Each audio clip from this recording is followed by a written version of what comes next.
അപ്പം അത് UK വന്ന് ജീവിക്കുന്ന മലയാളികളുടെ മറ്റൊരു സൈഡും കൂടി ആട്ടോ ഞാൻ പറയുന്നത്. ഞാൻ ഓടാൻ റെഡിയാവുന്നവൻ എന്നും ഓടിക്കൊണ്ടേയിരിക്കും. കഷ്ടപ്പെടാൻ അല്ലെങ്കിൽ സ്ട്രഗിൾ ചെയ്ത് അല്ലെങ്കിൽ ഓവർകം ചെയ്ത് ജീവിക്കാൻ നിൽക്കുന്ന ആൾക്കാർ മാത്രമേ എവിടെയാണെങ്കിലും നിന്ന് രക്ഷപ്പെടുത്തുള്ളൂ.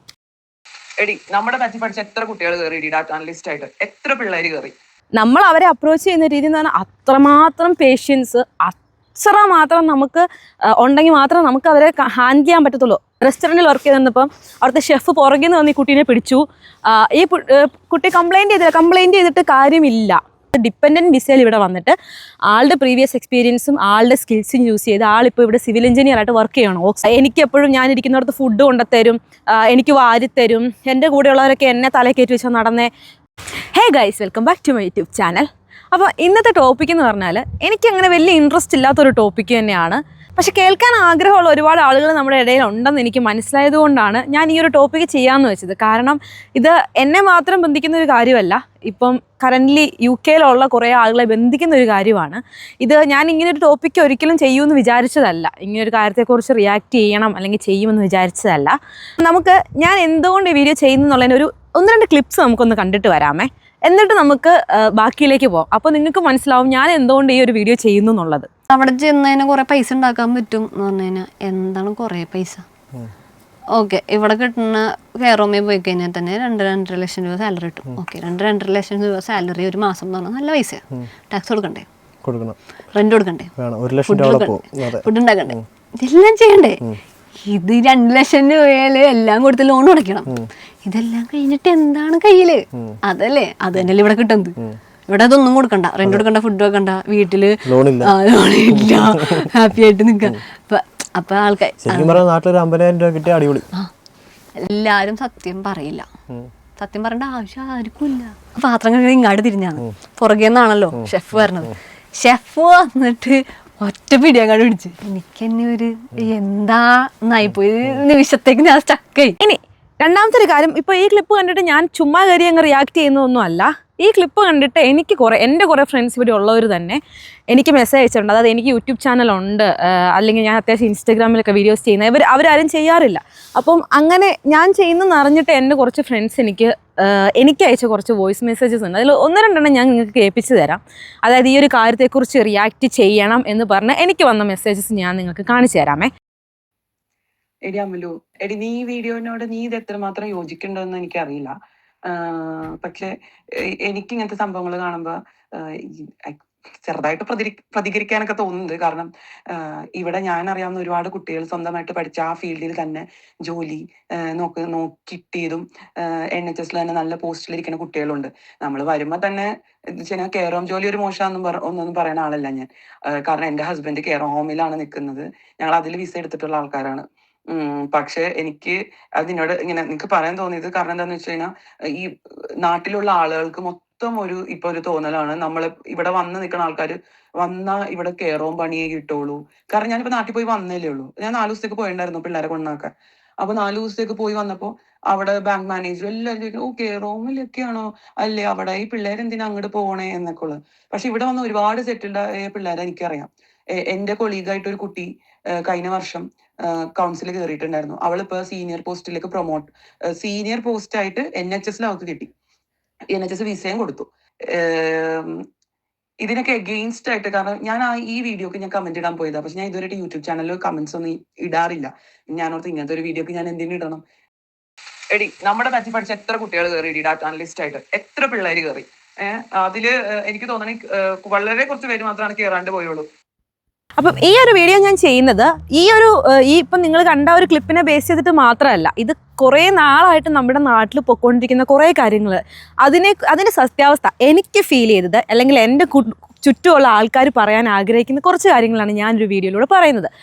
ഫസ്റ്റ് ഓഫ് ഓൾ ഞാൻ പറയട്ടെ, എല്ലാവരുടെ അവസ്ഥ ഇതായിരിക്കണമെന്നില്ല. പിന്നെ സെക്കൻഡ് കേസ്, ഞാനിപ്പം ബിഗിനിങ്ങിൽ ആ ഒരു വീഡിയോ ക്ലിപ്പ്, ആ ഒരു ഇൻ്റർവ്യൂവിൻ്റെ ഒരു ക്ലിപ്പ് ഇട്ടു എന്ന് പറഞ്ഞ് അത് ഞാൻ ആ കുട്ടീനെ കംപ്ലീറ്റ്ലി എഗെയിൻസ്റ്റോ അല്ലെങ്കിൽ ആ കുട്ടീനെ കരിവാരത്തേക്കാൻ വേണ്ടിയിട്ടോ ഒന്നും അല്ല ഞാൻ ഈ വീഡിയോ ചെയ്യുന്നത് കേട്ടോ. കാരണം ആ പെൺകുട്ടി പറഞ്ഞതിലും കുറച്ച് കാര്യങ്ങളൊക്കെ ശരിയാണ്. പക്ഷേ അതിനെ നമുക്ക് ഓവർകം ചെയ്യാൻ പറ്റും. നമ്മൾക്ക് ഇവിടെ വന്ന് ജോലി ചെയ്ത് ഇവിടെ ഒന്ന് സെറ്റിൽഡ് ആവണം, നമുക്ക് ജീവിക്കണമെന്ന് ആഗ്രഹമുള്ള ആൾക്കാർക്ക് അതിനെയും ഓവർകം ചെയ്യാൻ പറ്റുന്ന കുറച്ച് കാര്യങ്ങൾ തന്നെയാണ്. അത് ട്രൈ ചെയ്യാതിരുന്നത് ആ കുട്ടിയുടെ ഭാഗത്തെ ഒരു മിസ്റ്റേക്കായിട്ട് ഞാൻ പറയുന്നില്ല. ചിലപ്പോൾ അത് താല്പര്യമില്ലാത്തതുകൊണ്ടായിരിക്കും. കുട്ടി തന്നെ പറയുന്നുണ്ട് വീഡിയോയിൽ, എനിക്ക് നിൽക്കാൻ താല്പര്യമില്ലായിരുന്നു, ഞാൻ തിരിച്ചു പോയതാണ് എന്നൊക്കെ വാട്ട് എവർ. എനിക്ക് ഫീൽ ചെയ്തത്, ഞാൻ UK വന്നിട്ട് 3 വർഷമായി. എൻ്റെ കൂടെ വന്ന കുറേ ആൾക്കാരാണ്, അതായത് ഞാൻ വന്നൊപ്പം എൻ്റെ കൂടെയല്ല, ഞാൻ പഠിക്കാൻ വന്ന സമയത്ത് എൻ്റെ ക്ലാസ്സിൽ പഠിച്ച കുട്ടികളും അല്ലെങ്കിൽ ആ സമയത്ത് ഇങ്ങോട്ടേക്ക് ജോലിക്കായിട്ട് വന്ന ആൾക്കാരും എൻ്റെ ഫാമിലിയിൽ തന്നെ എൻ്റെ ഒരു ആൻറ്റി ഉണ്ട്, വർക്ക് ചെയ്യുന്നുണ്ട്. അപ്പം ഞങ്ങളൊക്കെ ഇവിടെ വന്നിട്ട് ഞങ്ങൾക്ക് പേഴ്സണലി എക്സ്പീരിയൻസ് ചെയ്ത കാര്യങ്ങളാണ് ഞാൻ ഈ ഒരു വീഡിയോയിൽ പറയാൻ പോകുന്നത്. ഞാൻ ഇപ്പോൾ ഒരു ഇൻ്റർവ്യൂ കണ്ടിട്ട് എൻ്റെ ഫ്രണ്ട്സ് കുറേ പേരിനോട് പറഞ്ഞതുകൊണ്ട് ഞാൻ എന്ത് ചെയ്യുന്നത് വെച്ചാൽ, എനിക്ക് പറയണമെന്ന് തോന്നി കുറേ കാര്യങ്ങൾ ഞാനിങ്ങനെ പേപ്പറിൽ നോട്ട് ചെയ്തുകൊണ്ട് വെച്ചാണ്. കാരണം എനിക്ക് മറന്നു പോകരുത്, അല്ലെങ്കിൽ കാര്യങ്ങൾ വിട്ടു പോകരുതെന്ന് എനിക്കൊരു ആഗ്രഹം ഉണ്ടായിരുന്നു. ഫസ്റ്റ് കേസ് ആ കൊച്ചു പറഞ്ഞതിൽ UK കലാപമാണ് ഗൈസ്. ആ കുട്ടിയുടെ ആ ഒരു വീഡിയോ ആണ് ഫസ്റ്റ് വൈറലാവുന്നത്. അപ്പോൾ UK കലാപമാണ് ഗൈസ്, എനിക്ക് എന്ത് ചെയ്യണമെന്ന് അറിയില്ല. UK കലാപം അന്ന് ഉണ്ടായത് ഇവിടെ ലണ്ടനിലെ രണ്ട് പെൺകുട്ടികളെ കൊലപ്പെടുത്തിയ കേസിലാണ്. മൈഗ്രൻസിനെതിരെ കുറേ പ്രക്ഷോഭങ്ങളും കാര്യങ്ങളൊക്കെ ഉണ്ടായി. UK എല്ലായിടത്തും അല്ല, ചില സ്ഥലങ്ങൾ. അതും ആ കുട്ടി പറയുന്നുണ്ട് ആ ഇൻ്റർവ്യൂവിൽ, എല്ലായിടത്തും ഒന്നും അല്ലായിരുന്നു, ചില സ്ഥലങ്ങളുണ്ടാകുന്നു. ഞാൻ പറയുന്നത് ഇപ്പം നമ്മുടെ നാട്ടിലെ അവസ്ഥ എന്താ? ഇവിടുന്ന് രക്ഷപ്പെട്ട് നമ്മുടെ നാട്ടിലേക്ക് ഓടുക, കേരളത്തിലേക്ക് ഓടുന്നു. നാട്ടിലെ ഇപ്പോഴത്തെ അവസ്ഥ എന്താ? റീസെൻ്റ്ലി എൻ്റെ അപ്പൻ എന്നെ വിളിച്ചപ്പോൾ എന്നോട് പറഞ്ഞ കാര്യമാണ്, ഞാനിങ്ങനെ ഇടയ്ക്ക് എനിക്കിങ്ങനെ ഇരിക്കുമ്പോൾ മൂഡ് സ്വിങ്സും ഹോം സിക്നെസ്സും ഒക്കെ വരുമ്പോൾ ഞാനും വീട്ടിൽ വിളിച്ച് പറയും, പപ്പ ഞാൻ തിരിച്ചു വരട്ടെ എന്നൊക്കെ ഞാൻ ചോദിക്കാറുള്ള ഒരാളാണ്. അത് എനിക്ക് എൻ്റെ പപ്പേനെ അമ്മേനെ കാണാൻ അല്ലെങ്കിൽ എൻ്റെ വീട്ടിലെ ഒരു ഇത് മിസ് ചെയ്യുന്നതുകൊണ്ടാണ്, അല്ലാണ്ട് എനിക്കിവിടെ മടുത്തിട്ടൊന്നുമല്ല. അപ്പോൾ എൻ്റെ അപ്പം പറഞ്ഞൊരു കാര്യം, എൻ്റെ പൊന്നോട് ഇവിടെയുള്ള ആൾക്കാർ തന്നെ എങ്ങോട്ട് ലോഡ് രക്ഷപ്പെടാൻ നോക്കുക. എപ്പോഴാണ് അടിച്ചിടിച്ച് കൊല്ലുന്നത് പറയാൻ പറ്റില്ല, അത്ര വൃത്തികേടായിക്കൊണ്ടിരിക്കുകയാണ് ഇവിടുത്തെ അവസ്ഥ. ഈ വാർത്ത കാണുന്നതല്ലേന്ന്. ആത്മഹത്യ, കൊലപാതകം, പിടിച്ചുപറി, മോഷണം, ഇല്ലാത്തതൊന്നും ഇല്ലല്ലോ നാട്ടിലും. അപ്പം ഇവിടുത്തെ അവസ്ഥയൊക്കെ തന്നെയാണ് നാട്ടിലും. കലാപം ഇല്ലെന്നേ ഉള്ളൂ, കലാപത്തിന് പോലെ ഇഷ്ടംപോലെ സമരങ്ങൾ നടക്കുന്നുണ്ട് നല്ല രീതിയിൽ. പിന്നെ വേറെ പ്രശ്നങ്ങളൊന്നും ഇല്ലയെന്നൊന്നും നമുക്ക് പറയാൻ പറ്റില്ല. അപ്പം ഒരിടത്ത് നമ്മൾ ചെന്ന സ്ഥലത്ത് ജോലി ചെയ്യാൻ ചെന്നൊരു സ്ഥലമാണ്, നമ്മളവിടെ ശരിക്കും നമുക്കവിടെ ജോലി ചെയ്ത് നമ്മൾ രക്ഷപ്പെടണം എന്ന് ആഗ്രഹിക്കുന്ന ഒരാളാണെന്നുണ്ടെങ്കിൽ നമ്മളവിടെ സ്ട്രഗിൾ ചെയ്താണെങ്കിലും നിൽക്കാനാണ് ഫസ്റ്റ് ശ്രമിക്കുക. കുറച്ച് സ്ട്രഗിൾസ് എല്ലാ സ്റ്റേജസിലും നമുക്കുണ്ടാവും. സ്ട്രഗിൾ ചെയ്യാത്തവർക്ക് രക്ഷപ്പെടാൻ പറ്റുമെന്ന് ഞാൻ വിശ്വസിക്കുന്നില്ല. എല്ലാ കാര്യങ്ങളും സ്മൂത്തായിട്ട് ലൈഫിൽ ഒരിക്കലും പോകുമെന്ന് ഞാൻ വിശ്വസിക്കുന്നില്ല. കുറച്ച് സ്ട്രഗിൾ ചെയ്താൽ മാത്രമേ നമുക്ക് രക്ഷപ്പെടാൻ പറ്റത്തുള്ളൂ ഫസ്റ്റ് ഓഫ് ഓൾ. പിന്നെ ഇവിടെ കലാപമാണെന്ന് പറഞ്ഞാൽ നാട്ടിലേക്ക് ഓടി. അപ്പം നാട്ടിൽ ഇപ്പോൾ നടക്കുന്ന പ്രശ്നങ്ങൾ നാട്ടിൽ നിന്ന് വേറെ സ്ഥലത്തേക്ക് ഓടും. ഓടാൻ റെഡിയാവുന്നവൻ എന്നും ഓടിക്കൊണ്ടേയിരിക്കും. കഷ്ടപ്പെടാൻ അല്ലെങ്കിൽ സ്ട്രഗിൾ ചെയ്ത് അല്ലെങ്കിൽ ഓവർകം ചെയ്ത് ജീവിക്കാൻ നിൽക്കുന്ന ആൾക്കാർ മാത്രമേ എവിടെയാണെങ്കിലും നിന്ന് രക്ഷപ്പെടുത്തുള്ളൂ. പിന്നെ എനിക്ക് ആ കുട്ടി ഇൻ്റർവ്യൂവിൽ പറഞ്ഞൊരു കാര്യമാണ്, ചെന്നപ്പോൾ നമ്മൾ 8-10 പേർ, ആ കുട്ടി 8-10 പേരുള്ളൊരു വീട്ടിലാണ് നിന്നത്. കുറേ പേര് പറയുന്നുണ്ട് ഇവിടെ എന്നെ ഏജൻസിക്കാർ വിശ്വസിക്കാൻ പറ്റത്തില്ല, ഏജൻസിക്കാർ നമ്മളെ കൊണ്ട് 8-10 പേരുള്ളൊരു വീട്ടിൽ കൊണ്ടുപോയി നമ്മളെ ഇടുവാണ്, നമ്മൾ ഭയങ്കര കൺജസ്റ്റഡ് ആണ് എന്നൊക്കെ. ഈ പ്രശ്നങ്ങളൊക്കെ ഉണ്ടാകുന്നത് മോസ്റ്റ് പ്രോബബിളി വീട്ടിൽ നിന്ന് മാറി നിൽക്കാതെ ജീവിച്ച കുട്ടികൾക്കായിരിക്കും. അതായത് ഇതൊക്കെ അഡ്ജസ്റ്റ് ചെയ്യാൻ ബുദ്ധിമുട്ട്. ഹോസ്റ്റലിൽ ഒരിക്കലെങ്കിലും നമ്മൾ നാട്ടിലായിരുന്നപ്പോൾ തന്നെ ഹോസ്റ്റലിലൊക്കെ നിന്ന് ജീവിച്ചിട്ടുള്ള ആൾക്കാരാണെങ്കിൽ ഈ ഒരു വലിയ ബുദ്ധിമുട്ടൊന്നും ഉണ്ടാവില്ല, കുറച്ചൊക്കെ അഡ്ജസ്റ്റ് ചെയ്യാനൊക്കെ പഠിക്കും. ഈ വീട്ടിൽ അപ്പൻ്റെയും അമ്മയുടെയും തണലിലങ്ങ് ജീവിച്ച് എല്ലാ സുഖ സൗകര്യങ്ങളും കിട്ടി ജീവിച്ച ആൾക്കാർക്ക് പ്രശ്നം. എനിക്കും പേഴ്സണലി അറിയാം ഇങ്ങനത്തെ കുട്ടികളെ. അതായത് എൻ്റെ വളരെ ഫ്രണ്ടായിരുന്ന ഒരു കുട്ടി പറഞ്ഞ് ഞാനിപ്പോൾ ഓർക്കുന്നുണ്ട്, എനിക്ക് ഇങ്ങനൊന്നും നിന്ന് ശീലമില്ല, എൻ്റെ വീട്ടിൽ എൻ്റെ പപ്പയും അമ്മ എന്നെ തല്ലിയിട്ടില്ല, എനിക്കെപ്പോഴും ഞാനിരിക്കുന്നിടത്ത് ഫുഡ് കൊണ്ടുത്തരും, എനിക്ക് വാരിത്തരും, എൻ്റെ കൂടെയുള്ളവരൊക്കെ എന്നെ തലയിൽ കയറ്റി വെച്ചാൽ നടന്നേ. നമ്മൾ നമ്മുടെ വീട്ടിലല്ല, നമ്മുടെ അപ്പനും അമ്മയും നമ്മുടെ ചേട്ടനും നമ്മുടെ ആൾക്കാരും നമ്മളെ തലയിലെടുത്ത് വെക്കും.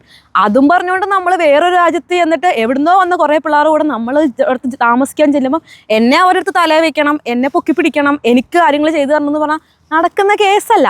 അങ്ങനെ വിചാരിച്ചുകൊണ്ട് വരുന്നതേ ഫസ്റ്റ് തെറ്റ്. രണ്ടാമത്തെ കാര്യം, ഇവിടെ വന്നു കഴിഞ്ഞാൽ ഇവിടുത്തെ റെൻ്റ് കാര്യങ്ങളൊക്കെ എല്ലാവർക്കും അറിയാവുന്ന കേസാണ്. നല്ല തുകയാണ് റെൻ്റ് കാര്യങ്ങളൊക്കെ. അപ്പം എനിക്ക് സ്വന്തമായിട്ടൊരു റൂം വേണം, എന്നാൽ എനിക്ക് പൈസ ചിലവാക്കാനും പറ്റില്ല, നടക്കില്ല. ഓക്കെ, നിങ്ങൾക്ക് സ്വന്തമായിട്ട് റൂം വേണോ, അത്രയും റെൻറ്റ് നിങ്ങൾ കൊടുക്കണം, ആ ഒരു റൂമിൻ്റെ ഫുള്ള് റെൻറ്റ് കൊടുക്കണം. അപ്പം നമ്മൾ ഷെയറിങ്ങിൽ നിൽക്കുന്ന ആൾക്കാരെല്ലാവരുടെ ഉദ്ദേശം എന്ന് വെച്ചാൽ അവർക്കാർക്കും വലിയ താല്പര്യം ഉണ്ടായിട്ടല്ല ഷെയറിങ് നിൽക്കാൻ. പക്ഷേ അവരെന്തുകൊണ്ട് അഡ്ജസ്റ്റ് ചെയ്ത് നിൽക്കുന്നു എന്ന് വെച്ചാൽ അത്രയും പൈസ നമുക്ക് സേവ് ചെയ്യാൻ പറ്റും. ഒരു റൂം 500 പൗണ്ട് റെൻറ്റ് കൊടുക്കേണ്ട ഒരു റൂം 2 പേര് ഷെയർ ചെയ്ത് കഴിഞ്ഞാൽ ഒരാൾക്ക് 250 പൗണ്ട് കൊടുത്താൽ മതി. ആ ഒരു ഉദ്ദേശത്തിലാണ് നിൽക്കുന്നത്. പിന്നെ രണ്ടാമത്തെ കേസ്, ഫുഡ് എന്ന് പറയുന്നത് നമ്മൾ നാട്ടിൽ നിന്ന് വരുന്ന എന്തിനാ, നമ്മൾ ഇൻഡിപെൻഡൻ്റ് ആയിട്ട് വരുന്ന ആൾക്കാരാണ് അല്ലേ. നമ്മളല്ലെങ്കിൽ പിന്നെ വീട്ടിൽ നിന്ന് ജോലിക്കാരെല്ലാം കൊണ്ടുവരണം പൈസ കൊടുത്ത്, ഫുഡ് ഉണ്ടാക്കി തരാനും തുണി അലക്കാനൊക്കെ. അല്ലാണ്ട് നമ്മളിവിടെ വന്നു കഴിഞ്ഞിട്ട് എനിക്ക് ഫുഡ് കഴിക്കാനില്ല എന്ന് പറഞ്ഞാൽ അവിടെ കസേര കയറി ഇരുന്ന് കഴിഞ്ഞാൽ ആരും ഫുഡ് ഉണ്ടാക്കി തരത്തൊന്നുമില്ല, നമ്മൾ തന്നെ കുക്കണം. ഞാനിവിടെ വന്ന അന്ന് തൊട്ട് ഇന്നും വരെ 3 നേരം ഫുഡ് ഉണ്ടാക്കി. യൂണിവേഴ്സിറ്റി പോകുന്ന സമയത്തും ഫുഡ് ഉണ്ടാക്കി, അന്നന്ന് ഫുഡ് ഉണ്ടാക്കി. ചില ദിവസങ്ങളിൽ ഒരു ദിവസം ഫുഡ് ഉണ്ടാക്കി വെച്ച് 2 ദിവസം കഴിക്കും, അങ്ങനെയൊക്കെ ചെയ്യുന്നുണ്ട്. ഞാൻ തന്നെ അഡ്ജസ്റ്റ് ചെയ്തിട്ടാണ്. ഞാൻ മാത്രമല്ല, എനിക്കറിയാവുന്ന എല്ലാവരും അങ്ങനെ തന്നെ. ഇവിടെ ഫാമിലി ചെറിയ കുട്ടികളെ കൊണ്ട് ഇവിടെ ജീവിക്കുന്ന ആൾക്കാരുണ്ട്. സിംഗിളായിട്ട് വന്ന ആൾക്കാർക്ക് അഡ്ജസ്റ്റ് ചെയ്ത് ജീവിക്കാൻ പറ്റുന്നില്ലെന്ന് പറഞ്ഞാൽ ചെറിയ കുട്ടികളെ കൊണ്ട് വന്ന് ജീവിക്കുന്നവരുടെ അവസ്ഥയൊന്ന് ആലോചിച്ച് നോക്കിയേ.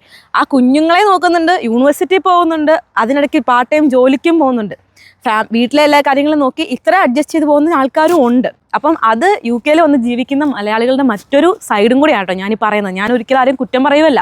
എല്ലാവരെയും പോലെയല്ല. ചിലർക്ക് അഡ്ജസ്റ്റ് ചെയ്യാൻ ബുദ്ധിമുട്ടുകളും കാര്യങ്ങളും ഉണ്ടാവും. നമ്മൾ നാട്ടിൽ നിന്ന് കയറി വരുന്ന സമയത്ത് ഇതെല്ലാം അക്സെപ്റ്റ് ചെയ്യാൻ റെഡി ആയിട്ടായിരിക്കണം കയറി വരുന്നത്. ഇപ്പം ഈ ഇൻ്റർവ്യൂവിൽ ആ കുട്ടി പറയുന്നുണ്ട്, ഇത് UK വരുന്ന ആരെയും ഡിമോട്ടിവേറ്റ് ചെയ്യാനോ ഒന്നും അല്ല ആ കുട്ടി അത് പറയുന്നുണ്ട്. പക്ഷേ വേറെ പല ആൾക്കാരും പറയുന്നത് ഇവിടെ ഇങ്ങനെയാണ്, അതുകൊണ്ട് അങ്ങോട്ടേക്ക് പോകണ്ടെന്നൊരു സെൻസിലാണ് എല്ലാവരും പറയുന്നത്. ഇപ്പം എനിക്കും നാട്ടിൽ നിന്ന് എൻ്റെ ഫ്രണ്ട്സ് കാര്യങ്ങളൊക്കെ എനിക്ക് മെസ്സേജ് അയക്കുന്നുണ്ട്. ചില ആൾക്കാർ എങ്ങനെയെങ്കിലും അങ്ങോട്ട് വരാനൊരു വഴിയുണ്ടോയെന്നാണ് ചോദിക്കുന്നത്. അങ്ങനെ ചോദിക്കുന്ന ആളുകളുണ്ട്. ഇപ്പോഴും ഇന്നലെ കൂടി എനിക്കൊരു മെസ്സേജ് വന്നോളൂ, അവിടെ ഏതെങ്കിലും ഒരു കെയർ ഹോമിൽ നിനക്കറിയാവുന്ന ആരെങ്കിലും ഉണ്ടെങ്കിലോ ഒരു വിസ ഒന്ന് ശരിയാക്കി തന്നെ. നേഴ്സിംഗ് കഴിഞ്ഞ ആളുകൾ എനിക്ക് മെസ്സേജ് അയക്കാറുണ്ട്, അവിടെ ഒന്ന് പറഞ്ഞുതരാം. ആക്ച്വലി ഇപ്പോൾ ഇവിടെ വിസ കിട്ടാനും ബുദ്ധിമുട്ടാണ്. ജോലിക്ക്, അതായത് കെയറായിട്ടൊക്കെ ജോലിക്ക് കയറുന്ന ആൾക്കാർക്ക് നല്ല പൈസയൊക്കെ കൊടുത്തിട്ട് കയറുന്ന ആൾക്കാരുണ്ട്. സോ അത് വേറൊരു സൈഡാണ്. അപ്പം നാട്ടിൽ നിന്നുള്ള ഒരു ജോലിയില്ലാതെ നാട്ടിൽ ജീവിക്കാൻ കഷ്ടപ്പെടുന്ന ആളുകളുടെ സ്വപ്നവും കൂടിയാണ് UK അല്ലെങ്കിൽ ഏതെങ്കിലും ഒരു രാജ്യത്ത് പോയിട്ട് എന്ത് പണി ചെയ്തിട്ടാണെങ്കിലും ജീവിക്കുക എന്നുള്ളത്. അപ്പം ഈ കുറ്റം പറയുന്ന ആളുകളും ഇങ്ങനെയൊക്കെ തന്നെ ആറ്റിറ്റ്യൂഡ് കൊണ്ടായിരിക്കും ഇങ്ങോട്ട് കയറി വന്നത്, അല്ലെങ്കിൽ നാട്ടിലെ കഷ്ടപ്പാട് കൊണ്ടായിരിക്കും കയറി വന്നത്.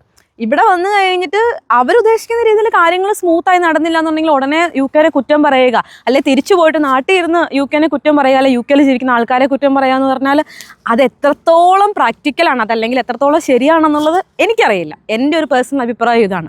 പിന്നെ അടുത്ത കാര്യമാണ് UK യൂണിവേഴ്സിറ്റീസ്. ഞാനിവിടെ ഒരു യൂണിവേഴ്സിറ്റിയിൽ പഠിച്ച ആളാണ്, ഗ്രാജുവേഷൻ കഴിഞ്ഞ ഒരാളാണ്. അപ്പം ഇവിടെ വന്നിട്ട് UK എല്ലാ യൂണിവേഴ്സിറ്റീസിലും എല്ലാം അടിപൊളിയാണെന്ന് ഞാൻ പറയത്തില്ല. ഇവിടെ വരുമ്പോൾ നമ്മൾ യൂണിവേഴ്സിറ്റി സെലക്ട് ചെയ്ത് വരുമ്പം റാങ്കിങ് നോക്കണം, പിന്നെ അത്യാവശ്യം അവിടുത്തെ കോഴ്സ് നമ്മൾ എടുക്കാൻ വരുന്ന കോഴ്സിനെ കുറിച്ച് നമുക്കൊരു ബോധം ഉണ്ടാക്കാം, അങ്ങനെ പല കാര്യങ്ങൾ, പിന്നെ ഫീസ് സ്ട്രക്ചർ നോക്കണം, എല്ലാം നമ്മൾ നോക്കണം. ഇതിനൊക്കെ ഉപരിയായിട്ട് നമ്മൾ റെഗുലറായിട്ട് ക്ലാസ്സിൽ പോകണം, റെഗുലറായിട്ട് ക്ലാസ്സിൽ പോയി പഠിക്കണം. എന്നാലും ചില സമയം ബാഡ് ലക്ക് അല്ലെങ്കിൽ മറ്റെന്തെങ്കിലും കാരണങ്ങൾ കൊണ്ട് നമ്മൾ തോറ്റുപോകാറൊക്കെ ഉണ്ട്. അത് ഞാൻ സമ്മതിക്കുന്ന കേസാണ്. തോറ്റുപോയ പല ആളുകളെ എനിക്കറിയാം. അപ്പോൾ ആ സമയങ്ങളിലൊക്കെ നമ്മൾ നിലനിൽപ്പിന് വേണ്ടിയിട്ട് നമ്മളല്ലെങ്കിൽ വേറെ വിസ എടുക്കും. പിന്നെ ജയിച്ച ആളുകളാണെങ്കിൽ പോലും ചില ആളുകൾ PSWന് വേണ്ടിയിട്ട് 2 വർഷം കളയാൻ താല്പര്യമില്ലാത്ത കാരണം കൊണ്ട് കെയറർ വിസയിലേക്ക് മാറുന്ന ആളുകളും ഉണ്ട്. അങ്ങനെ എനിക്കറിയാം. അതായത് വർക്ക് വിസയിൽ ഇവിടെ 5 വർഷം നിന്ന് കഴിഞ്ഞാൽ PR കിട്ടും എന്നുള്ളത് കാരണം കൊണ്ട് 1 വർഷത്തെ സ്റ്റുഡൻറ്റ് പീരീഡ് കഴിഞ്ഞ് നേരെ നമ്മൾ വർക്ക് വിസ എടുത്ത് മാറുന്ന ആളുകളും ഉണ്ട്.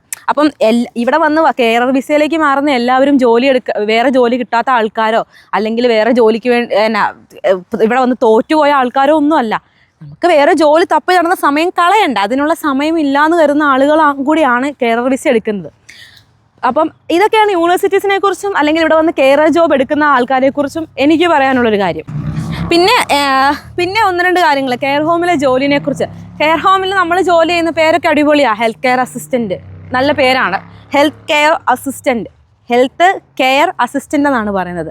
കെയർ എന്ന് പറഞ്ഞാൽ അവർക്ക് എല്ലാ രീതിയിലുള്ള കെയർ, അതായത് നമ്മളിവിടെ ഞാൻ കെയർ ഹോമിൽ ജോലി ചെയ്തിട്ടുള്ള ഒരാളാണ്, ഇപ്പോഴും നഴ്സിംഗ് ഹോമിൽ വർക്ക് ചെയ്യുന്ന ഒരാളാണ്. അപ്പം നമ്മൾ നോക്കുന്നതെന്ന് പറഞ്ഞാൽ വയ്യാത്ത ആളുകളെ നോക്കുന്നത്, അതായത് മെൻ്റലി ഫിസിക്കലി അല്ലെങ്കിൽ ബോത്ത് മെൻ്റലി ആൻഡ് ഫിസിക്കലി വയ്യാത്ത ആൾക്കാരെ നമ്മൾ നോക്കാറുണ്ട്. അപ്പം നമ്മൾ അവരെ അപ്രോച്ച് ചെയ്യുന്ന രീതി എന്ന് പറഞ്ഞാൽ അത്രമാത്രം പേഷ്യൻസ് മാത്രം നമുക്ക് ഉണ്ടെങ്കിൽ മാത്രം നമുക്ക് അവരെ ഹാൻഡിൽ ചെയ്യാൻ പറ്റത്തുള്ളൂ. ഫസ്റ്റ് ഓഫ് ഓൾ കൾച്ചർ ഒത്തിരി ഡിഫറെൻറ്റാണ്. നമ്മുടെ നാട്ടിലൊരു കൾച്ചറല്ല ഇവർക്ക്. അത് നമ്മൾ മെയിനായിട്ട് നോക്കേണ്ട ഒരു കാര്യമാണ്. 2, ചില ആളുകൾക്ക് മെൻ്റലി അവരില്ലായിരിക്കും, അതായത് ഡിമെൻഷ്യ അങ്ങനെയുള്ള അസുഖങ്ങളുള്ള ആൾക്കാരുണ്ട്. അപ്പം അങ്ങനെയുള്ള ആളുകളെ ഡീൽ ചെയ്യുമ്പോൾ നമ്മൾ അത്രത്തോളം കെയർഫുൾ ആയിരിക്കണം. അതിനാണ് നമുക്ക് ട്രെയിനിങ് കാര്യങ്ങളൊക്കെ തരുന്നത്. നമ്മൾ ഒരു കെയർ ഹോമിൽ ജോലി ചെയ്യുമ്പം ഇന്ന് അവിടെ വിളിച്ചാൽ നാളെ ജോലിക്ക് കയറുമെന്ന് പറയല്ല ചെയ്യുന്നത്. അവർ നമുക്ക് പ്രോപ്പർ ട്രെയിനിങ് തരാറുണ്ട്. എല്ലാ കെയർ ഹോമിലും അങ്ങനെ തന്നെയാണ് കാണിക്കുന്നത്. പിന്നെ ചില ആളുകൾ ഇവിടെ വന്ന് കാണിക്കുന്ന പരിപാടി എന്ന് വെച്ചാൽ അവർ ഉടായ്പായിട്ട് ട്രെയിനിങ് സർട്ടിഫിക്കറ്റ് എടുക്കും. അതായത് അവർക്ക് വന്ന് നേരെ ജോലിക്ക് കയറണം. അതിൻ്റെ അവർ ഓൺലൈനായിട്ടൊക്കെ ട്രെയിനിങ് കൂടി സർട്ടിഫിക്കറ്റ് ഒപ്പിച്ചിട്ട് ഇവർ നേരെ അങ്ങ് പോകും, ഒരു പണി അറിയില്ലാണ്ട്. അവിടെ ചെന്നിട്ട് നാട്ടിൽ കാണിക്കുന്ന പോലെ അവരെന്തേലും പറയും, തിരിച്ച് കൈവയ്ക്കും, എന്നിട്ട് പ്രശ്നമാവും, അവിടെ നിന്ന് ഇറക്കി വിടും. പിന്നെ പുറത്തിറങ്ങി നിന്നിട്ട് കുറ്റം പറച്ചിലാണ്, അവിടെ കെയർ ഹോമിൽ അങ്ങനെയാണ്, കെയർ ഹോമിൽ ഇങ്ങനെയാണെന്ന് പറഞ്ഞിട്ട്. അങ്ങനെയല്ല, നമ്മൾ മനുഷ്യരെയാണ് ഡീൽ ചെയ്യുന്നത്, മൃഗങ്ങളെയല്ല. ഇവിടെ മൃഗങ്ങളെ പോലും നമുക്ക് അങ്ങനെ ഹാഷായിട്ട് ഡീൽ ചെയ്യാൻ പറ്റത്തില്ല. അപ്പം ഡിമെൻഷ്യ കാര്യങ്ങളൊക്കെയുള്ള ആളുകളെ നമ്മൾ ഡീൽ ചെയ്യുമ്പോൾ അത്രത്തോളം കെയർഫുൾ ആയിരിക്കണം.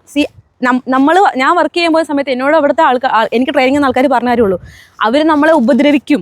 ഡിമെൻഷ്യ ബാധിച്ച ആളുകളാണ് അവർ നമ്മളെ ഉപദ്രവിക്കും. കാരണം അവർക്കറിയത്തില്ല ഒരാൾ അവർ ചിന്തിക്കുന്ന ആളാണ്, എന്നെ ആരും അറ്റാക്ക് ചെയ്യാൻ വരുന്നു എന്നുള്ള രീതിയിൽ അവർ ചിന്തിക്കത്തുള്ളൂ. അവർ ഓഫ് കോഴ്സ് അവരെ പ്രൊട്ടക്ട് ചെയ്യാൻ വേണ്ടി അവർ നമ്മളെ ഉപദ്രവിക്കും. ആ സമയത്ത് നമ്മൾ ചെയ്യേണ്ടത് അവരെ ഉപദ്രവിക്കുമ്പോൾ അത് കൊള്ളാണ്ട് മാറി നിൽക്കുക. നമുക്ക് പരിക്ക് പറ്റാതെ മാറി നിൽക്കുക എന്നുള്ളത് നമ്മൾ ചെയ്യേണ്ട കാര്യമാണ്. അതായത് നമ്മളോട് ഫസ്റ്റ് പറയുന്നൊരു കാര്യമാണ് അവർ, നിങ്ങൾ പ്രൊട്ടക്ട് ചെയ്യണം, നിങ്ങൾ ഇത് ഇടി കൊള്ളാതെ നോക്കണം. പ്രത്യേകിച്ച് ഒരുപാട് ഭയങ്കര അഗ്രസീവായിട്ടുള്ള ആൾക്കാരൊക്കെയാണ്, നമ്മൾ 2-3 പേര് കൂടിയൊക്കെയാണ് നമ്മൾ അവരുടെ അടുത്തേക്ക് പോകുന്നത്. അപ്പം അത് നമുക്ക് പ്രോപ്പർ ട്രെയിനിങ് കിട്ടേണ്ട ആവശ്യം കൂടിയുണ്ട്, ട്രെയിനിങ് എടുക്കേണ്ട ആവശ്യം കൂടിയുണ്ട്. ഇതൊന്നും ഇല്ലാണ്ട് ഒരു സുപ്രഭാതത്തിൽ ചെന്ന് കയറിയിട്ട് നമുക്ക് അവരെ ഡീൽ ചെയ്യാൻ പറ്റത്തില്ല. ഒന്നത്. 2, കെയർ ഹോമുകളിൽ നമുക്ക് ഫിസിക്കലി നമ്മളെ ആരെങ്കിലും അസോൾട്ട് ചെയ്തിട്ടുണ്ടെങ്കിൽ, അതായത് നമ്മളെ ഉപദ്രവിക്കുവോ അല്ലെങ്കിൽ ഇപ്പം വെർബലി ആണെങ്കിൽ പോലും നമ്മൾ അസോൾട്ട് ചെയ്തിട്ടുണ്ടെങ്കിൽ നമുക്കത് കംപ്ലയിൻറ്റ് ചെയ്യാനുള്ള ഒരു ഓപ്ഷൻ ഉണ്ട്. അത് കെയർ ഹോമിൽ മാത്രമല്ല, ഇവിടെ എല്ലായിടത്തും. ഞാൻ ഈ കുട്ടിയുടെ ഇൻ്റർവ്യൂവിൽ കണ്ടൊരു കാര്യമാണ്. ഈ കുട്ടി ഒരു റെസ്റ്റോറൻറ്റിൽ വർക്ക് ചെയ്തിരുന്നപ്പം അവിടുത്തെ ഷെഫ് പുറകിൽ നിന്ന് വന്ന് ഈ കുട്ടീനെ പിടിച്ചു. ഈ കുട്ടി കംപ്ലയിൻറ്റ് ചെയ്തിട്ട് കാര്യമില്ല. അതാണ് ആ കുട്ടി പറഞ്ഞത്, കംപ്ലയിൻറ്റ് ചെയ്തിട്ട് കാര്യമില്ല. അവിടുത്തെ മാനേജർ അങ്ങനത്തെ ഒരാളായിരുന്നു. 2 പറഞ്ഞത്, ഈ ഷെഫിന് കുട്ടി ഉണ്ടായിട്ട് ഒരാഴ്ച ആയതുള്ളൂ, സോ ഇവരത് വേണ്ടെന്ന് വെച്ചു. എന്തിന്? ഞാൻ ചോദിക്കുന്നത് അതാണ്, എന്തുകൊണ്ട് കംപ്ലയിൻറ്റ് ചെയ്തില്ല? അവിടെ വേറെ ആളുകളെ നമ്മൾ കംപ്ലയിൻറ്റ് രജിസ്റ്റർ ചെയ്ത് അവർക്ക് ആക്ഷൻ എടുത്തേ പറ്റത്തുള്ളൂ. ഫോർ എക്സാമ്പിൾ, ഞാൻ വർക്ക് ചെയ്യുന്നിരുന്ന സ്ഥലത്ത് അവിടുത്തെ റെസിഡൻസ് 2 റെസിഡൻസിനെ പറഞ്ഞു വിട്ടതാണ്. ഒന്ന്, എൻ്റെ മുടിക്കുത്തയിൽ പിടിച്ചുകൊണ്ടിരുന്നു കുറേ നേരത്തേന്. അത് വേറെ ആരും കണ്ടൊന്നുമില്ല, ഞാനും എന്നോട് വർക്ക് ചെയ്ത് 2 പേരെ കണ്ടുള്ളൂ. എൻ്റെ അടുത്ത് വർക്ക് ചെയ്ത ആൾ കംപ്ലയിൻറ്റ് ചെയ്തിട്ട് ഞാൻ വർക്ക് ചെയ്യുന്ന ഹോമിൽ നിന്ന് വിളിച്ചു, D2 കോർഡിനേറ്റർ വിളിച്ച് ചോദിച്ചു എന്നാണ് സംഭവം എന്ന് ചോദിച്ചു. ഞാനിങ്ങനെ കാര്യങ്ങൾ പറഞ്ഞു. അവരെൻ്റെ അടുത്ത് ഭയങ്കര ഇതായിട്ടാണ് ബിഹേവ് ചെയ്തത്. അതായത് അവർ പറഞ്ഞു, അയ്യോ വി ആർ റിയലി സോറി അമ്മല്ലോ. അവരത്ര അപ്പോളജി ഒക്കെ ചെയ്തിട്ട് അത്രയും പൊളൈറ്റായിട്ടാണ് സംസാരിച്ചത്. ഒരു 2 days അല്ലെങ്കിൽ 3 days അതിനുള്ളിൽ ആ റെസിഡൻറ്റിനെ അവിടുന്ന് പറഞ്ഞു വിട്ടു. എന്നിട്ട് ആ D2 കോർഡിനേറ്റർ എന്നെ കണ്ടപ്പോൾ എന്നോട് സംസാരിച്ചു, എന്നോട് പറഞ്ഞു തരുവാണ്, അമ്മല്ലോ we are really sorry about that, നമ്മൾ ആ ആളെ ഇവിടുന്ന് മാറ്റിയിട്ടുണ്ട്, സോ നിനക്ക് പ്രശ്നമൊന്നും ഇനിയും എന്തെങ്കിലും ബുദ്ധിമുട്ടുള്ളതാവണം നമ്മൾ പറയണം. പിന്നെ അതിനേക്കാൾ ഉപരിയായിട്ട് നിങ്ങളെ തന്നെ പ്രൊട്ടക്ട് ചെയ്യണം. അങ്ങനെയൊന്നും അവസരങ്ങളിൽ നിന്ന് കൊടുക്കില്ല, മുടിയൊക്കെ ഒന്ന് കെട്ടി വെച്ചിട്ടൊക്കെ വരണം. അത് നമ്മൾ സൂക്ഷിക്കേണ്ട കാര്യമാണ്. അത് അങ്ങനെയാണ് ഇവർ ഡീൽ ചെയ്യുന്നത്. 2ാമത്തെ കേസ്, എന്നോടത്തി വർക്ക് ചെയ്യുന്ന ഒരു കുട്ടീനെ, നീ ഭയങ്കര തടിച്ചാണ്, നീ ഒരു ബോയ് ഫ്രണ്ട് മെറ്റീരിയൽ അല്ല എന്നൊക്കെ പറഞ്ഞ് കളിയാക്കി. പുള്ളിക്കാരൻ നേരെ പോയി കംപ്ലയിൻറ്റ് ചെയ്തു. അത് ദേഹോപദ്രവം ചെയ്തിട്ട് ഒന്നുമില്ല, ജസ്റ്റ് വായ കൊണ്ട് പറഞ്ഞതേ ഉള്ളൂ. അത് നല്ല ബോധമുള്ള ഒരു റെസിഡൻ്റാണ് പറഞ്ഞത്. 2 ദിവസത്തിനുള്ളിൽ ആ റെസിഡൻറ്റിനെ പറഞ്ഞു വിട്ടു. നമ്മൾക്കിപ്പം നമ്മൾ വേറെ രാജ്യക്കാരാന്ന് പറഞ്ഞാൽ നമ്മൾ ഇവിടെ അടിമകളെ പോലെ കിടക്കണമെന്നൊന്നും ആരും പറയില്ല. ഇപ്പം നമ്മൾ വർക്ക് ചെയ്യുന്ന സ്ഥലത്ത് ഞാൻ സമ്മതിക്കുന്നു, റേസിസം ഉണ്ട്, റേസിസം ഇല്ല എന്നൊന്നും ഞാൻ പറയുന്നില്ല, റേസിസം ഉണ്ട്. ഞങ്ങൾ കണ്ടിട്ടുണ്ട് പല സ്ഥലങ്ങളിലും റേസിസം ഉള്ളത്. ഇപ്പം ചില ആളുകൾ പറയും, നമ്മൾ കെയർ ഹോമിലൊക്കെ ചെന്ന് കഴിയുമ്പോൾ ആൾക്കാർ മുഖത്തേക്ക് തുപ്പും.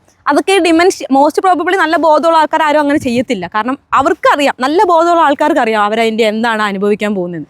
ചെയ്യുന്നത് മിക്കവാറും ഒരരപ്പിരിയൊക്കെ എവിടെയെങ്കിലും ലൂസുള്ള ആൾക്കാരായിരിക്കും ചെയ്യുന്നത്. നമുക്കത് കംപ്ലയിൻറ്റ് ചെയ്യാനുള്ളൊരു ഓപ്ഷൻ നമുക്ക് അവിടെ ഉണ്ട്. അറ്റ്ലീസ്റ്റ് അവർ നമ്മുടെ അപ്പോളജി എങ്കിലും ചെയ്യും, ഇല്ലെന്ന് ഞാൻ പറയുന്നില്ല. പിന്നെ ഈ ആഫ്റ്റർ ഓൾ ഇതൊക്കെ സഹിക്കാൻ റെഡി ആയിട്ടാണ് നമ്മൾ നമ്മൾ നാട്ടിൽ നിന്ന് ഇങ്ങോട്ട് കയറി വരുന്നത്. ഇവിടെ കയറി വരുന്നത് നമ്മൾ കെയർ ഹോമിൽ ജോലി ചെയ്യുന്നത്. ഇനി കെയർ ഹോമിൽ ജോലി ചെയ്യാൻ നിങ്ങൾക്ക് അത്ര ബുദ്ധിമുട്ടാണെന്നുണ്ടെങ്കിൽ വേറെ ഓപ്ഷൻസ് ഉണ്ട്. റെസ്റ്റോറൻറ്റ്സ് വർക്ക് ചെയ്യാം, സൂപ്പർ മാർക്കറ്റുകളിൽ വർക്ക് ചെയ്യാം, ഇതിനൊക്കെ ഓപ്ഷൻ ഉണ്ട്. ഇല്ല NHSൽ നമുക്ക് കയറാം, പല ഓപ്ഷൻസ് ഉണ്ട്. ജോലി അന്വേഷിച്ച് കണ്ടുപിടിച്ച് കയറാം. പക്ഷേ ഇവിടെ ഒന്നും പോയാലും ഇവർക്ക് ആർക്ക് സസ്റ്റെയിൻ ചെയ്യാൻ പറ്റുന്നില്ല. അപ്പം റെസ്റ്റോറൻറ്റ്സിൽ പോയി കഴിഞ്ഞാൽ നമുക്ക് കിട്ടുന്ന കിച്ചൺ പോർട്ടറായിട്ടുള്ള ജോലിയൊക്കെ ഞാൻ അതിനും പോയിട്ടുണ്ട്. നമുക്ക് ആദ്യം പിടിച്ച് നമ്മളെ അവിടെ സിംഹാസനത്തേക്ക് ഇരുത്തല്ല, മാനേജറായിട്ട് ഇരുത്തൊന്നുമില്ല. നമ്മളെ കിച്ചൺ പോർട്ടറായിരിക്കും, പാത്രം കഴുകാനായിരിക്കും വിടുന്നത്.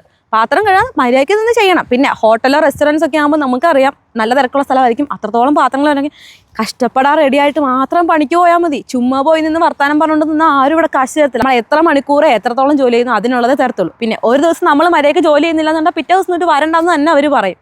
അവർ നമ്മളോട് നേരെ നീ വരണ്ട, ജോലി ചെയ്യുന്നില്ലാത്തതുകൊണ്ട് വരണമെന്നൊന്നും പറയില്ല. അവർ പറയുന്ന ഞങ്ങൾക്ക് ഇപ്പോൾ ആളെ ആവശ്യമില്ല, നിങ്ങൾ പൊക്കോ. അത്രയും പൊളൈറ്റായിട്ട് അവർ നമ്മളെ പിരിച്ചു വിടുന്നത് പോലും. അല്ലാണ്ട് നമ്മളെ ഒരിക്കലും ഒരു വലിയ കാരണമില്ലാണ്ട് അവരൊരിക്കലും നമ്മളെ ആട്ടിപ്പായിക്കൊന്നുമില്ല. വളരെ പൊളൈറ്റായിട്ട് നമ്മളോട് പറയും, ഓക്കെ അമ്മലു, നമുക്ക് ഇന്നിപ്പോൾ ഇത്ര ആളെ ആവശ്യമില്ല, നമുക്ക് നാളെ മുതൽ, അപ്പം ഞങ്ങൾക്ക് ആവശ്യം വരുമ്പോൾ വിളിക്കാട്ടോ, ഇപ്പം നീ വരണ്ട എന്ന് പറഞ്ഞ് നമ്മളെ പറഞ്ഞു വിടത്തുള്ളൂ. അതാണ് അവർ ചെയ്യുന്നത്. അല്ലാണ്ട് നമ്മളെ അങ്ങ് ഹാഷായിട്ട് ഇറക്കി വിടത്തൊന്നുമില്ല. അപ്പം ഇവിടെ വർക്ക് ചെയ്യുന്ന ആൾക്കാരാണെങ്കിലും ഇനി ഇങ്ങോട്ട് വരാൻ നിൽക്കുന്ന ആൾക്കാരാണെങ്കിലും ശ്രദ്ധിക്കുക, നമ്മൾ എന്ത് ജോലിയും ചെയ്യാൻ തയ്യാറായിട്ടേ ഇങ്ങോട്ട് കയറി വരാവുള്ളൂ. ഇവിടെ സർവൈവ് ചെയ്യണമെന്നുണ്ടെങ്കിൽ നമ്മൾ വേറെ രാജ്യക്കാരാണ്, ഇവിടെ നമുക്ക് സ്പോൺസർഷിപ്പ് വേണം, അല്ലെങ്കിൽ നമുക്ക് പിടിച്ച് നിൽക്കണം എന്നുണ്ടെങ്കിൽ നമ്മളിവിടെ വന്ന് എന്ത് ജോലി ചെയ്യാനും റെഡി ആയിരിക്കണം. അല്ലാണ്ട് ഞാനിവിടെ വന്നിട്ട് വൈറ്റ് കോളർ ജോബ് മാത്രമേ ചെയ്യത്തുള്ളൂ, കസേരയിൽ കയറുന്ന ജോലി ചെയ്യത്തുള്ളൂ എന്ന് പറഞ്ഞാൽ നടപടിയല്ല. അങ്ങനത്തെ ഉള്ള ആൾക്കാർ വരാതിരിക്കുന്നതായിരിക്കും നല്ലത്. എനിക്ക് പറയാനുള്ളൊരു കാര്യം എന്ന് വെച്ചാൽ പഠിച്ച ഫീൽഡിൽ ജോലി കിട്ടുക എന്നുള്ളത്, അത് ഇപ്പം ഈ കുട്ടി മാത്രമല്ല, കുറേ പേരുടെ വീഡിയോ ഞാൻ കണ്ടിട്ടുണ്ട്. നമ്മൾ ലക്കൊക്കെ ഉണ്ട്, ഒരു 50% നമ്മുടെ ലക്ക്, ഒരു 25% നമ്മുടെ ഹാർഡ് വർക്ക്, പിന്നെ 25% നമ്മുടെ സ്കില്ല്. ഇത്രയും കയറിയിട്ടാണ് നമുക്കിവിടെ നമ്മൾ പഠിച്ച ഫീൽഡിൽ ജോലി കിട്ടുന്നത്. ഈ 3 കാര്യങ്ങളും കൂടി ഒരുമിച്ച് വന്നു കഴിഞ്ഞാൽ നമുക്ക് ജോലി കിട്ടും. കാരണം ജോലി കിട്ടിയ കുറേ പേരെന്നെ എനിക്കറിയാവുന്നുണ്ട്, എൻ്റെ കൂടെ പഠിച്ചിറങ്ങിയ കുറേ പേര് ജോലി. അത് അവർക്ക് എങ്ങനെ ജോലി കിട്ടുമെന്ന് വെച്ചാൽ അവർ പഠിച്ചിറങ്ങി, അവർ PSW എടുത്തു, അതായത് 2 വർഷം സ്റ്റേ ബാക്ക് എടുത്തു. അവർ നിന്ന് കഷ്ടപ്പെട്ട് ജോലി തപ്പി, ഇഷ്ടം പോലെ ജോലികൾക്ക് അപ്ലൈ ചെയ്തു, ഇഷ്ടം പോലെ ഇൻ്റർവ്യൂസിന് പോയി, കുറേ ഇൻ്റർവ്യൂസിൽ റിജക്റ്റ് ആയി, എന്നിട്ട് അവർ ജോലിക്ക് കയറി. ഇതിൽ മെയിനായിട്ടും ഇവിടെ നമ്മൾ പഠിച്ച ഫീൽഡിൽ നമുക്കൊരു ജോലി കിട്ടണമെന്നുണ്ടെങ്കിൽ ഇവർ നമ്മളോട് ചോദിക്കുന്ന ഒരു കാര്യം എന്ന് വെച്ചാൽ എക്സ്പീരിയൻസ്. ഫ്രഷേഴ്സിന് വളരെ കുറവേ ഇവിടെ ജോലി കിട്ടത്തുള്ളൂ. അതായത് ജോലി കിട്ടത്തുള്ളൂ എന്നല്ല, സ്പോൺസർഷിപ്പ് കിട്ടത്തുള്ളൂ. സ്പോൺസർഷിപ്പോടുകൂടി നമുക്ക് ജോലി വേണമെന്നുണ്ടെങ്കിൽ നമ്മൾക്ക് ആ ഫീൽഡിലെ എക്സ്പീരിയൻസ് ഉണ്ടായിരിക്കണം. കാരണം ഞാനിപ്പം ഞാൻ പൈസ മുടക്കി, എൻ്റെ കയ്യിലെ പൈസ മുടക്കി എൻ്റെ സ്ഥാപനത്തിലേക്ക് ഒരാളെ ജോലിക്ക് എടുക്കണമെന്നുണ്ടെങ്കിൽ അവൻ എന്തെങ്കിലും ഒരു കഴിവ് വേണം, അവൻ എന്തെങ്കിലും അതിനെക്കുറിച്ചൊരു മുൻപരിചയം വേണം. അല്ലാത്ത ഒരുത്തിനെ ഞാൻ ഇത്രയും ഹ്യൂജ് എമൗണ്ട് മുടക്കി ഇങ്ങോട്ട് കയറ്റേണ്ട ആവശ്യമൊന്നുമില്ല ജോലിക്ക്. അങ്ങനെ എനിക്ക് ഫ്രഷർ ഒരാളെ ഇവിടുന്ന് എടുത്ത് വെച്ചാൽ മതിയല്ലോ.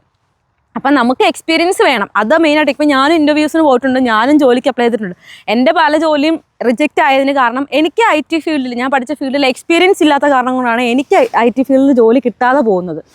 അപ്പം ഇത് എക്സ്പീരിയൻസ് നേരെ നാട്ടിൽ പഠിച്ചു കഴിഞ്ഞ് നാട്ടിൽ IT ഫീൽഡിലൊക്കെ ജോലി ചെയ്ത ആൾക്കാർക്ക് ഇവിടെ ഇഷ്ടംപോലെ പേർക്ക് എക്സ്പീരിയൻസ് കിട്ടുന്നുണ്ട്. IT മാത്രമല്ല കേട്ടോ, മെഡിക്കൽ കുറേ ഫീൽഡിൽ. ഇപ്പം എൻ്റെ പരിചയത്തിൽ തന്നെ ഒരു ചേട്ടായി ഇവിടെ വന്നിട്ട് ആൾ ഡിപ്പെൻഡൻ്റ് ആയിട്ട് വന്നതാണ്. ആൾ നാട്ടിൽ സിവിൽ എഞ്ചിനീയർ ആയിരുന്നു, ആൾ ദുബായിൽ വർക്ക് ചെയ്തിട്ടുണ്ടായിരുന്നു. ആ എക്സ്പീരിയൻസ് വെച്ച് ആൾ ഡിപ്പെൻഡൻറ്റ് വിസയിൽ ഇവിടെ വന്ന് ആളുടെ വൈഫ് പഠിച്ചുകൊണ്ടിരുന്ന സമയത്ത് തന്നെ ആൾ കഷ്ടപ്പെട്ട് ജോലിക്ക് അപ്ലൈ ചെയ്ത് ഇൻ്റർവ്യൂസിന് പോയി ആൾ സ്പോൺസർഷിപ്പ് മേടിച്ചെടുത്തു. അതായത് ഡിപ്പെൻഡൻറ്റ് വിസയിൽ ഇവിടെ വന്നിട്ട് ആളുടെ പ്രീവിയസ് എക്സ്പീരിയൻസും ആളുടെ സ്കിൽസും യൂസ് ചെയ്ത് ആളിപ്പോൾ ഇവിടെ സിവിൽ എഞ്ചിനീയർ ആയിട്ട് വർക്ക് ചെയ്യണം ഓക്സ്ഫോർഡ്. നമുക്ക് ഇഷ്ടം പോലെ ആളുകളെ അറിയാം ഇങ്ങനെ ജോലി മേടിക്കുന്ന ആളുകൾ.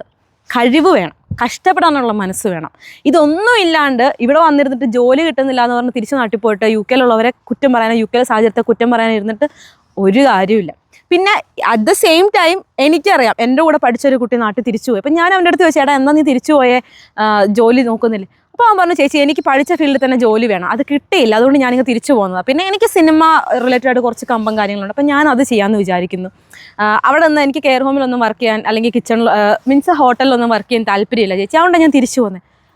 ഫെയർ ഇനഫ്, ഞാൻ റെസ്പെക്ട് ചെയ്യുന്നത് അവരുടെ പേഴ്സണലുള്ള താല്പര്യമാണ്. അവർക്ക് തിരിച്ചു പോകാനുള്ള സാഹചര്യം ഉണ്ടെങ്കിൽ പൊയ്ക്കോട്ടെ. പക്ഷേ എല്ലാ കുട്ടികളുടെ അവസ്ഥ അങ്ങനെയല്ല. നാട്ടിൽ നിന്ന് ഇത്ര ഹ്യൂജ് എമൗണ്ട് ലോൺ എടുത്ത് വരുന്ന കുട്ടികൾ ഇവിടെ വന്ന് എങ്ങനെയും സർവൈവ് ചെയ്യാനായിട്ടാണ് നോക്കുന്നത്. ഇപ്പം ഈ ഇൻ്റർവ്യൂവിലൊക്കെ പറയുന്ന ആളുകൾ പറയുന്നുണ്ട്, എല്ലാവരും അവിടെ ചെന്ന് ഭയങ്കര കഷ്ടപ്പെട്ടാണ് ജീവിക്കുന്നത്. അവരാരും പുറത്ത് പറയുന്നില്ല. അവരാരും പുറത്ത് പറയാത്തതിന് കാരണം അവർ കഷ്ടപ്പെടാൻ തയ്യാറാണ്.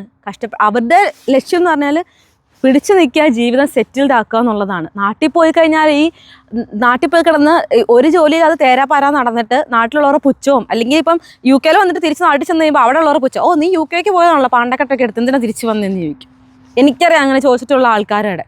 അപ്പം ഇതൊന്നും ഫേസ് ചെയ്യാൻ ഇവർക്ക് താല്പര്യമില്ല. ഇന്നും ഇത്രയും പ്രശ്നങ്ങളും ഇത്രയും നെഗറ്റീവ്സും നാട്ടിൽ പോയിട്ടും നാട്ടിൽ നിന്ന് ഇങ്ങോട്ട് കയറി വരാൻ ആൾക്കാർ നിൽക്കുന്നുണ്ടെങ്കിൽ നാട്ടിൽ അവരുടെ അവസ്ഥ അത്ര മോശമായതുകൊണ്ട് തന്നെയാണ്. അതും കൂടെ നമ്മൾ ഈ ഇൻ്റർവ്യൂസിലൊക്കെ പറയുന്നവർ പറയണം. പിന്നെ എനിക്ക് പറയാനുള്ളൊരു കാര്യം, ഇവിടെ വന്നു കഴിഞ്ഞാൽ സ്വന്തം കാര്യം നോക്കാൻ ആദ്യം പഠിക്കുക. എനിക്ക് UK-ൽ വന്നിട്ട് എന്നെ അറിയാവുന്നവർക്ക്, എന്നെ ഫാമിലിയിലുള്ളവർക്കൊക്കെ അറിയാം. ഞാൻ നാട്ടിൽ വെച്ച് എങ്ങനെയായിരുന്നു അതേ മെൻറ്റാലിറ്റി ആയിട്ട് ഇങ്ങോട്ട് കയറി വന്ന ഒരാളാണ്. അതായത് എൻ്റെ കൂടെ നിൽക്കുന്ന ആൾക്കാരെല്ലാം എൻ്റെ സ്വന്തം ആൾക്കാർ. എൻ്റെ കൂടെ നിൽക്കുന്ന ആൾക്കാർക്ക് ഞാൻ എന്തും ചെയ്തു കൊടുക്കും. അവർക്ക് വയ്യേ, ഞാൻ എൻ്റെ സമയം, എൻ്റെ എൻ്റർടൈൻമെൻ്റ് എല്ലാം മാറ്റി വയ്ക്കും, ഞാൻ അവർക്ക് വേണ്ടി ഫുള്ള് സ്പെൻഡ് ചെയ്യും. എൻ്റെ സ്വന്തം ആൾക്കാർ ആ ഒരു ഇതായിരുന്നു. പക്ഷേ കഴിഞ്ഞ ഒറ്റ വർഷത്തിനുള്ളിൽ എൻ്റെ ചിന്താഗതി മൊത്തത്തിൽ മാറ്റി, എൻ്റെ കാഴ്ചപ്പാട് മുഴുവൻ തെറ്റായിരുന്നു എന്ന് കാണിച്ചു തന്ന കുറേ ആളുകളുണ്ട് എൻ്റെ ചുറ്റും. അപ്പം ഞാൻ പറയുന്നൊരു കാര്യം, ഇപ്പം അതിൽ ഈ ഇൻ്റർവ്യൂവിൽ ആ കുട്ടി പറയുന്നുണ്ട്, UK-ൽ കുറേ പേര് സെൽഫിഷാണ്, ഒരു 90% ആൾക്കാർ സെൽഫിഷ് ആണെന്നാൽ ഞാൻ തെറ്റ് പറയത്തില്ല. ഭൂരിഭാഗം ആൾക്കാരും സെൽഫിഷ് ആകുന്നുണ്ടെങ്കിൽ അത് അവരുടെ എക്സ്പീരിയൻസ് കൊണ്ടാവും. എക്സ്പീരിയൻസ് ഇല്ലാത്ത ആൾക്കാർക്ക് പുറത്തു നിന്ന് പറയാമോ അവരവരുടെ കാര്യം നോക്കിയപ്പോൾ സ്വന്തം കാര്യം നോക്കി ജീവിക്കുന്നവർക്ക് മാത്രം നിലനിൽപ്പുണ്ടാകത്തുള്ളൂ. നമ്മൾ എവിടെയെങ്കിലും എത്തിയിട്ട് മറ്റുള്ളവരെ കൈപിടിച്ച് കയറ്റാൻ നോക്കുക. അല്ലാണ്ട് നീ എൻ്റെ പുറത്ത് കയറി പൊക്കോ എന്ന് പറഞ്ഞ് നമ്മൾ നിന്ന് കൊടുത്തു കഴിഞ്ഞാൽ അവരങ്ങ് കയറി പോകും, നമ്മളെ നിൽക്കുന്നിടത്ത് നിൽക്കും. അദ്ദേഹം അവർ മോളിച്ച് വന്നിട്ട് നമ്മളെ നോക്കി ചിരിക്കും, അയ്യേ നീ ഒരിടത്ത് എത്തിയില്ലെന്ന് വെച്ചിട്ട്. എൻ്റെ പേഴ്സണൽ എക്സ്പീരിയൻസ് ആണ് ഞാൻ പറയുന്നത്. പിന്നെ ഇത് മാത്രമല്ല, അവിടെ ചെന്ന് കഴിഞ്ഞിട്ട് നമ്മളിൽ നിന്ന് സകല അഡ്വാൻറ്റേജും എടുത്ത് കാര്യങ്ങളൊക്കെ ഒന്ന് സെറ്റാക്കി കഴിഞ്ഞ് കഴിയുമ്പം ഇവർ പുറത്തിറങ്ങി പറഞ്ഞു നടക്കുന്ന കുറേ കഥകളുണ്ടാവും. അവൾ അങ്ങനെയാണ്, അവൾ ഇങ്ങനെയാണ്, അവൾ മറ്റേതാണ്, അവൾ മറിച്ചതാണ്, അല്ലെങ്കിൽ അവൻ എങ്ങനെയാണ്, അവൻ ഇങ്ങനെയാണ്, ഇത് ഞാൻ എൻ്റെ സ്വന്തം എക്സ്പീരിയൻസിൽ നിന്ന് മാത്രം പറഞ്ഞ കാര്യമായിട്ട്. എനിക്ക് വേറൊരു എക്സാമ്പിൾ, ഒരാളുടെ എക്സാമ്പിൾ എടുക്കേണ്ട ആവശ്യമില്ല. ഞാൻ എൻ്റെ കാര്യത്തിൽ നിന്നാണ് പറയുന്നത്. നന്നായിട്ട് അനുഭവിച്ച ഒരാളാണ്. നമ്മൾ കൊണ്ട് മാക്സിമം നമ്മളെ കൊണ്ട് അഡ്വാൻറ്റേജസ് എല്ലാം എടുത്തിട്ട് അവസാനം മാറുന്നത് നമ്മളെ കുറ്റം പറയുന്ന കുറേ ആൾക്കാർ. നമ്മളെ അതായത് നമ്മളെ മറ്റേ കറിവേപ്പില എടുത്ത് നമ്മൾ കറിക്കകത്ത് പുറത്ത് കളയുമല്ലേ, അങ്ങനെ എടുത്ത് കളയുന്ന ആൾക്കാരെ ഞാൻ കണ്ടിട്ടുണ്ട്. അതുകൊണ്ട് സെൽഫിഷ് ആവുന്നതിനെ ഞാൻ ഒരിക്കലും തെറ്റ് പറയത്തില്ല. പിന്നെ ഹെൽപ്പ് ചെയ്യാൻ മെൻറ്റാലിറ്റി ഉള്ള ആൾക്കാരുണ്ടോ, ഹെൽപ്പ് ചെയ്തോളുക, ഹെൽപ്പ് ചെയ്യേണ്ടെന്ന് ഞാൻ ഒരിക്കലും പറയത്തില്ല. പക്ഷേ ഹെൽപ്പ് ചെയ്യാൻ പോകുന്നതിന് മുന്നേ ഒറ്റ കാര്യം മനസ്സ് വെച്ചോളുക, നാളെ ഈ നമ്മൾ ഹെൽപ്പ് ചെയ്യുന്ന ആൾക്കാർ നമ്മളെ തിരിച്ചു കുത്തും. അത് മനസ്സ് വെച്ചുകൊണ്ട് അതൊക്കെ ഫേസ് ചെയ്യാൻ റെഡി ആയിട്ട് ഹെൽപ്പ് ചെയ്യാൻ വേണ്ടിയിട്ട് ഇറങ്ങിക്കോളൂ. കാരണം ഞാൻ ഹെൽപ്പ് ചെയ്യാൻ പോയപ്പോഴും എൻ്റെ ഫാമിലിയിൽ നിന്നൊക്കെ എന്നോട് പറഞ്ഞിട്ടുണ്ടായിരുന്നു, നീ അത് ചെയ്ത് കൊടുക്കേണ്ട ആവശ്യമൊന്നുമില്ല, നിൻ്റെ സ്വന്തം അല്ല അവരാരും. അപ്പോഴേ എൻ്റെ വിചാരം ഞാൻ മറ്റേ മദർ തെരേസ കളിക്കുമായിരുന്നു. അയ്യോ അങ്ങനെയല്ല, നമ്മൾ അങ്ങനെയല്ലേ ഇങ്ങനെയല്ലേ മറ്റേതല്ലേ മറിച്ചതല്ലേ. എനിക്ക് 100,000 എക്സ്ക്യൂസസ് ഉണ്ടായിരുന്നു ഓരോ കാര്യങ്ങൾ ചെയ്ത് കൊടുക്കാൻ. ഞാൻ കരഞ്ഞപ്പോൾ എൻ്റെ വീട്ടുകാരനോട് ചോദിച്ചു, അല്ലെങ്കിൽ എൻ്റെ ഫ്രണ്ട്സ്, എൻ്റെ ബെസ്റ്റ് ഫ്രണ്ട്സ് എന്നോട് ചോദിച്ചൊരു കാര്യമുള്ളൂ, നിന്നോട് അന്ന് ഞങ്ങൾ പറഞ്ഞതല്ലായിരുന്നു. ഈ സാധനം കേട്ടപ്പോൾ ശരിയാ, ഞാൻ ചിന്തിച്ചൊരു കാര്യമുണ്ട്, ശരിയാ, ഞാൻ മന്ദബുദ്ധി. എനിക്ക് എന്നോട് തന്നെ ദേഷ്യം തോന്നിയ ഒരു സമയം ഉണ്ടായിരുന്നു. അതായത് അത് ഡിപ്രഷൻ ആണോ എന്നൊന്നും എനിക്കറിയത്തില്ല, എനിക്കൊന്നും ചെയ്യാൻ തോന്നില്ല, എനിക്ക് എന്നെ തന്നെ തല്ലാൻ തോന്നിയ സമയം ഒരു 5-6 മാസത്തോളം. അതായത് ഭയങ്കരമായിട്ട് മെൻ്റൽ ട്രോമയോട് കടന്നുപോയ സമയം ഉണ്ടായിരുന്നു. അതായത് ഇത് ഞാൻ എൻ്റെ കയ്യിരിപ്പോണ്ട് വരുത്തി വെച്ചത് തന്നെ, എൻ്റെ ആ ഭയങ്കര സഹാനുഭൂതി, ഭയങ്കര കരുണയൊക്കെ അങ്ങോട്ട് ഒലിച്ച് കിടന്നിട്ട് പറ്റിപ്പോയതാണ് എനിക്ക്. പക്ഷെ ഞാൻ ആരും കുറ്റം പറയുന്നില്ല, നമ്മൾ അനുവദിക്കാതെ നമ്മളെ ആരും പറ്റിക്കത്തുമില്ല, വാട്ടെവർ, അതല്ല നമ്മുടെ ടോപ്പിക്ക്. അപ്പം സെൽഫിഷ് ആവുന്നതിനെ പറ്റി ഞാൻ പറയുന്നത്. സെൽഫിഷ് ആയിക്കോളൂ. UK വന്നിട്ട് നിങ്ങൾ നിങ്ങളുടെ കാര്യം ഫസ്റ്റ് സെക്യൂർ ആക്കുക, എന്നിട്ട് മറ്റുള്ളവരെ ഹെൽപ്പ് ചെയ്തോളൂ. അതായിരിക്കും നിങ്ങൾക്ക് നിങ്ങളുടെ നിലനിൽപ്പിനും നല്ലത്. പിന്നെ ലാസ്റ്റ് ആൻഡ് ഫൈനലി എനിക്ക് പറയാനുള്ളൊരു കാര്യമാണ്, ഏജൻസിക്കാരെ വിശ്വസിക്കരുതെന്ന്. എല്ലാ ഏജൻസിക്കാരും പറ്റിയിരുന്നുമല്ല, എന്നാൽ എല്ലാ ഏജൻസിക്കാരും നല്ലവരുമല്ല. ഇവിടെ ഏജൻസിക്കാർ കയറ്റിക്കൊണ്ട് വന്നിട്ട് ഇവിടെ വന്ന് അക്കോമഡേഷൻ റെഡിയാക്കി അവരുടെ ഉത്തരവാദിത്തം നാട്ടിൽ നിന്ന് നമ്മുടെ പ്രോസസ്സിങ് കാര്യങ്ങളൊക്കെ ചെയ്ത് നമ്മളെവിടെ വരുമ്പം ഒരു 3-4 മാസത്തിന് നമ്മളെ ഒന്ന് സപ്പോർട്ട് ചെയ്യുക എന്നുള്ളതാണ്. അപ്പോഴും അവർ പറയുന്നൊരു കാര്യമുണ്ട്, കുറച്ച് പൈസ നിങ്ങൾ കയ്യിലെടുക്കണം, അവിടെ ചെന്ന് നമുക്കൊരു ജോലി ആവുന്നത് വരെ ഒന്ന് പിടിച്ച് നിൽക്കാനുള്ള പൈസ നിങ്ങൾ കയ്യിൽ കൊണ്ടുപോകണമെന്ന് എല്ലാ ആൾക്കാരോടും പറയാറുണ്ടെന്നാണ് എൻ്റെ ഒരു അറിവ് കേട്ടോ. കാരണം എനിക്കിവിടെ വന്ന ഒരു 100 ആൾക്കാരെ ഞാൻ പരിചയപ്പെട്ടിട്ടുണ്ട്. ഇവരോട് എല്ലാവരോടും പറഞ്ഞിട്ടുണ്ട്, എല്ലാവരും വരുമ്പോൾ ഒരു 1 ലക്ഷം രൂപയെങ്കിലും മിനിമം കയ്യിൽ കൊണ്ടുവരും. അതായത് 1 ലക്ഷം രൂപ പൗണ്ട് ആക്കി ഇങ്ങോട്ട് കൊണ്ടുവരാറുമുണ്ട്. അതെന്താണെന്ന് വെച്ചാൽ നമ്മൾ വന്ന പിറ്റേ ദിവസം നമുക്ക് ജോലിയൊന്നും കിട്ടത്തില്ല, നമ്മൾ ഇറങ്ങി കഷ്ടപ്പെട്ടാലേ നമുക്ക് ജോലി കിട്ടത്തുള്ളൂ. ഇവിടെ എന്ന് വെച്ചാൽ കരയുന്ന കുഞ്ഞിനെ പാലുള്ളൂ, അല്ലാണ്ട് വീട്ടിൽ കയറി ഇരുന്നിട്ട് എനിക്ക് ജോലി എടുത്തു തരാൻ പറഞ്ഞാൽ ആരും തരില്ല. നമ്മളിറങ്ങി നമ്മുടെ എനർജി വേസ്റ്റ് ചെയ്ത് നമ്മൾ ചോദിക്കണം, അല്ലാണ്ട് നമ്മൾക്ക് ആരും ജോലി ഉണ്ടാകത്തില്ല. അപ്പം അത്രയും കാലം ഒന്ന് പിടിച്ച് നിൽക്കാനുള്ള പൈസ നമ്മൾ നാട്ടിൽ നിന്ന് കൊണ്ടുവരണം. ഇത് ഏജൻസിക്കാർ പറയാറുണ്ട്. പിന്നെ 3-4 മാസത്തേന് നിൽക്കാനുള്ള ഒരു അക്കോമഡേഷൻ അവർ നമ്മൾക്ക് സെറ്റാക്കി തരും. മിനിമം അറ്റ്ലീസ്റ്റ് 1 മാസത്തേനെങ്കിലും അവർ നമുക്ക് സെറ്റാക്കി തരും. ആ 1 മാസം കൊണ്ട് നമ്മൾ വേറെ കണ്ടുപിടിക്കണം. ഇൻഡിപെൻഡൻ്റ് ആയിട്ട് ജീവിക്കാനാണ് നമ്മൾ വേറെ രാജ്യത്തേക്ക് കയറി വരുന്നത്. അല്ലാതെ ഇവിടെ വന്നിട്ട് ഏജൻസിക്കാർ എൻ്റെ കാര്യം മുഴുവൻ നോക്കണം, എനിക്ക് ജോലി മേടിച്ച് തരണം, എൻ്റെ ഇത്രയും വർഷത്തെ എൻ്റെ അക്കോമഡേഷൻ കാര്യം സെറ്റാക്കി തരണം പറയാൻ പറ്റില്ല. കാരണം അവർക്ക് വേറെയും പിള്ളേരും ഉണ്ട് കൊണ്ടുവരാൻ, അവർക്ക് വേറെയും പിള്ളേരുണ്ട് കാര്യങ്ങൾ നോക്കാനായിട്ട്. ഒരാളെ അല്ല അവർ കൊണ്ടുവരുന്നത്. ഇവിടെ വന്നിറങ്ങിക്കഴിഞ്ഞാൽ നമ്മൾ ഇൻഡിപെൻഡൻ്റ് ആവണം. ഇൻഡിപെൻഡൻ്റ് ആയിട്ട് നമ്മുടെ നമുക്കൊരു കംഫർട്ട് പ്ലേസ് നമ്മൾ കണ്ടുപിടിക്കുക എന്നുള്ളതാണ് ചെയ്യേണ്ട കാര്യം. അല്ലാണ്ട് വേറൊരാളെല്ലാം ചെയ്തു തരുന്നത് നോക്കി നിൽക്കുകയല്ല ചെയ്യേണ്ടത്. പിന്നെ ഏജൻസിക്കാർ പറ്റിച്ചു കൊണ്ടിരുന്നവരുണ്ട്. അതായത് എയർപോർട്ടിൽ വന്ന് ഇറങ്ങി കഴിഞ്ഞ് കഴിയുമ്പം പറഞ്ഞ അഡ്രസ്സില്ല, അല്ലെ ഈ പറഞ്ഞ അഡ്രസ്സിൽ വീടില്ല, അക്കോമഡേഷൻ ഇല്ല, അവിടെ സ്പേസ് ഇല്ല. ഡോറിൽ ചെന്ന് മുട്ടിക്കഴിയുമ്പോൾ അവിടെ അയ്യോ ഇവിടെ സ്പേസ് ഇല്ല, ഇങ്ങനെ ഒരാൾ ഇങ്ങോട്ട് വരുന്നവരും പറഞ്ഞില്ലല്ലോ എന്ന് പറഞ്ഞ ആൾക്കാർ വരെ ഇവിടെ ഉണ്ട്, UK അപ്പം അതും സത്യാവസ്ഥ തന്നെയാണ്. അപ്പം എപ്പോഴും ഇതിനകത്ത് നമുക്ക് ചെയ്യാൻ പറ്റുന്ന കാര്യം എന്ന് വെച്ചാൽ ഏജൻസീസ് സെലക്ട് ചെയ്യുമ്പോൾ വയസ്സായിരിക്കുക. നമ്മൾ നല്ല ഏജൻസീസ് സെലക്ട് ചെയ്തെടുക്കുക. ഇപ്പം നമ്മളിപ്പോൾ ഒരു ഏജൻസി സെലക്ട് ചെയ്തു, ആ ഏജൻസി ത്രൂ മുന്നേ പോയ ആൾക്കാരുണ്ടെങ്കിൽ അവരോട് കോൺടാക്ട് ചെയ്യുക. ഇവർ പറയുന്ന സത്യമാണ്. ഇപ്പം ഞാൻ വന്ന ഏജൻസിയുടെക്ക് വേണ്ടിയിട്ട് ഞാനൊരു വീഡിയോ ചെയ്ത് കൊടുത്തിട്ടുണ്ടായിരുന്നു. അതായത് എൻ്റെ എക്സ്പീരിയൻസ് പറഞ്ഞു, ഞാൻ പ്രൊമോഷനൊന്നും അല്ല ചെയ്തത്, എൻ്റെ എക്സ്പീരിയൻസ് ഇന്നതായിരുന്നു എന്ന് പറഞ്ഞ് ചെയ്ത് കൊടുത്തു. ആ വീഡിയോ കണ്ടിട്ട് എന്നോട് കുറേ പേര് മെസ്സേജ് ചോദിച്ചിട്ടുണ്ട്, ചേച്ചി ഞാൻ ഇന്ന ഇന്ന ഏജൻസി വഴി അങ്ങോട്ട് വരാൻ നിൽക്കുവാണ്, ചേച്ചി പറഞ്ഞൊക്കെ സത്യമാണോ, അത് അവർ പറഞ്ഞു പറയിപ്പിച്ചതാണോ, അവരിങ്ങനെ ചെയ്തു തരുമോ? അപ്പം ഞാൻ എൻ്റെ പേഴ്സണൽ ആയിട്ടുള്ള ഒപ്പീനിയൻ പറഞ്ഞു കൊടുത്തു. അങ്ങനെ ഇവിടെ വരുന്ന എല്ലാവരും തന്നെ ഇത് പറഞ്ഞു വരും. പിന്നെ ചില ആൾക്കാർ പറയുമായിരിക്കും അയ്യോ ഇവിടെ സ്വർഗ്ഗമാണെന്നൊക്കെ. ഞാൻ അതിനോട് കംപ്ലീറ്റ്ലി യോജിക്കത്തില്ല. അത്ര സ്വർഗ്ഗമൊന്നും അല്ല UK. പക്ഷേ ഇത് നമ്മൾ ആയിരിക്കുന്ന സ്ഥലം സ്വർഗ്ഗമാക്കാനും നരകമാക്കാനുള്ള കഴിവ് നമുക്ക് തന്നെ ഉണ്ട്. നമ്മൾ മാക്സിമം അഡ്ജസ്റ്റ് ചെയ്യണം, ഒരുപാട് അഡ്ജസ്റ്റ് ചെയ്ത് നമുക്ക് ജീവിക്കാൻ പറ്റത്തുള്ളൂ. അല്ലാണ്ട് എനിക്കൊന്നിനും അഡ്ജസ്റ്റ് ചെയ്യാൻ പറ്റില്ല, ഞാൻ നാട്ടിൽ ജീവിച്ച പോലെ തന്നെ ജീവിക്കണം, അങ്ങനെയൊന്നും നടക്കില്ല UK വന്നാൽ. UK നല്ല ഒരു രാജ്യത്തും നടക്കില്ല.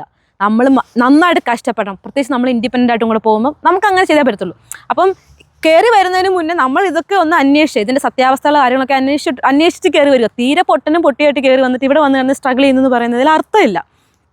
അതാണ് ചെയ്യാനുള്ളൊരു കാര്യം. പിന്നെ ഇവിടെ വന്നിട്ട് UK വന്നിട്ട് PR അടിച്ച ആൾക്കാരൊക്കെ നമ്മൾ എടുത്തു നോക്കിയാൽ ഇവരൊക്കെ കഷ്ടപ്പെട്ട ആൾക്കാർ തന്നെയാണ്. വന്ന സമയത്ത് നല്ല രീതിയിൽ കഷ്ടപ്പെട്ട്, അതായത് അന്ധകാലത്ത് എൻ്റെ കാര്യത്തിൽ ഞാൻ വർക്ക് ചെയ്ത ഹോമിൽ ഒരു മലയാളി ആൻറ്റി വർക്ക് ചെയ്യുന്നുണ്ടായിരുന്നു. ആൻറ്റി UK വന്നിട്ട് ഓൾമോസ്റ്റ് 23 വർഷം ആയെന്നാണ് എനിക്ക് തോന്നുന്നത്. എന്തായാലും 20 വർഷം കഴിഞ്ഞിട്ടുണ്ട്. ആൻറ്റിയൊക്കെ ഞങ്ങൾ പറഞ്ഞിട്ടുണ്ട്, ആൻറ്റിയൊക്കെ വന്ന സമയത്ത് നല്ല രീതിയിൽ കഷ്ടപ്പെട്ടിട്ടുണ്ട്. പിന്നെ അന്നൊന്നും ജോലി കിട്ടാൻ ഇത്രയും ബുദ്ധിമുട്ടില്ലായിരുന്നു, കാരണം ഇത്ര ആളുകൾ ഇങ്ങോട്ട് വരുന്നില്ല. അപ്പോൾ വന്നപ്പോൾ ജോലി കിട്ടി, പക്ഷെ നല്ല രീതിയിൽ കഷ്ടപ്പെട്ടിട്ടുണ്ട്. അതിൻ്റെ ഇടയ്ക്ക് പിള്ളേരാകുമ്പോൾ പിള്ളേരെ നോക്കണം, ഇവിടെ ചൈൽഡ് കെയർ എന്നൊക്കെ പറഞ്ഞാൽ നല്ല സീനാണ്. അപ്പം ഇതൊക്കെ നമ്മൾ മാനേജ് ചെയ്യാം. നമുക്ക് നല്ല രീതിയിൽ സ്ട്രെസ്സും കാര്യങ്ങളും ഉണ്ടാവും. മാനേജ് ചെയ്യാൻ കഴിവുള്ളവർ മാത്രം കയറി വന്നാൽ മതിയെന്നേ.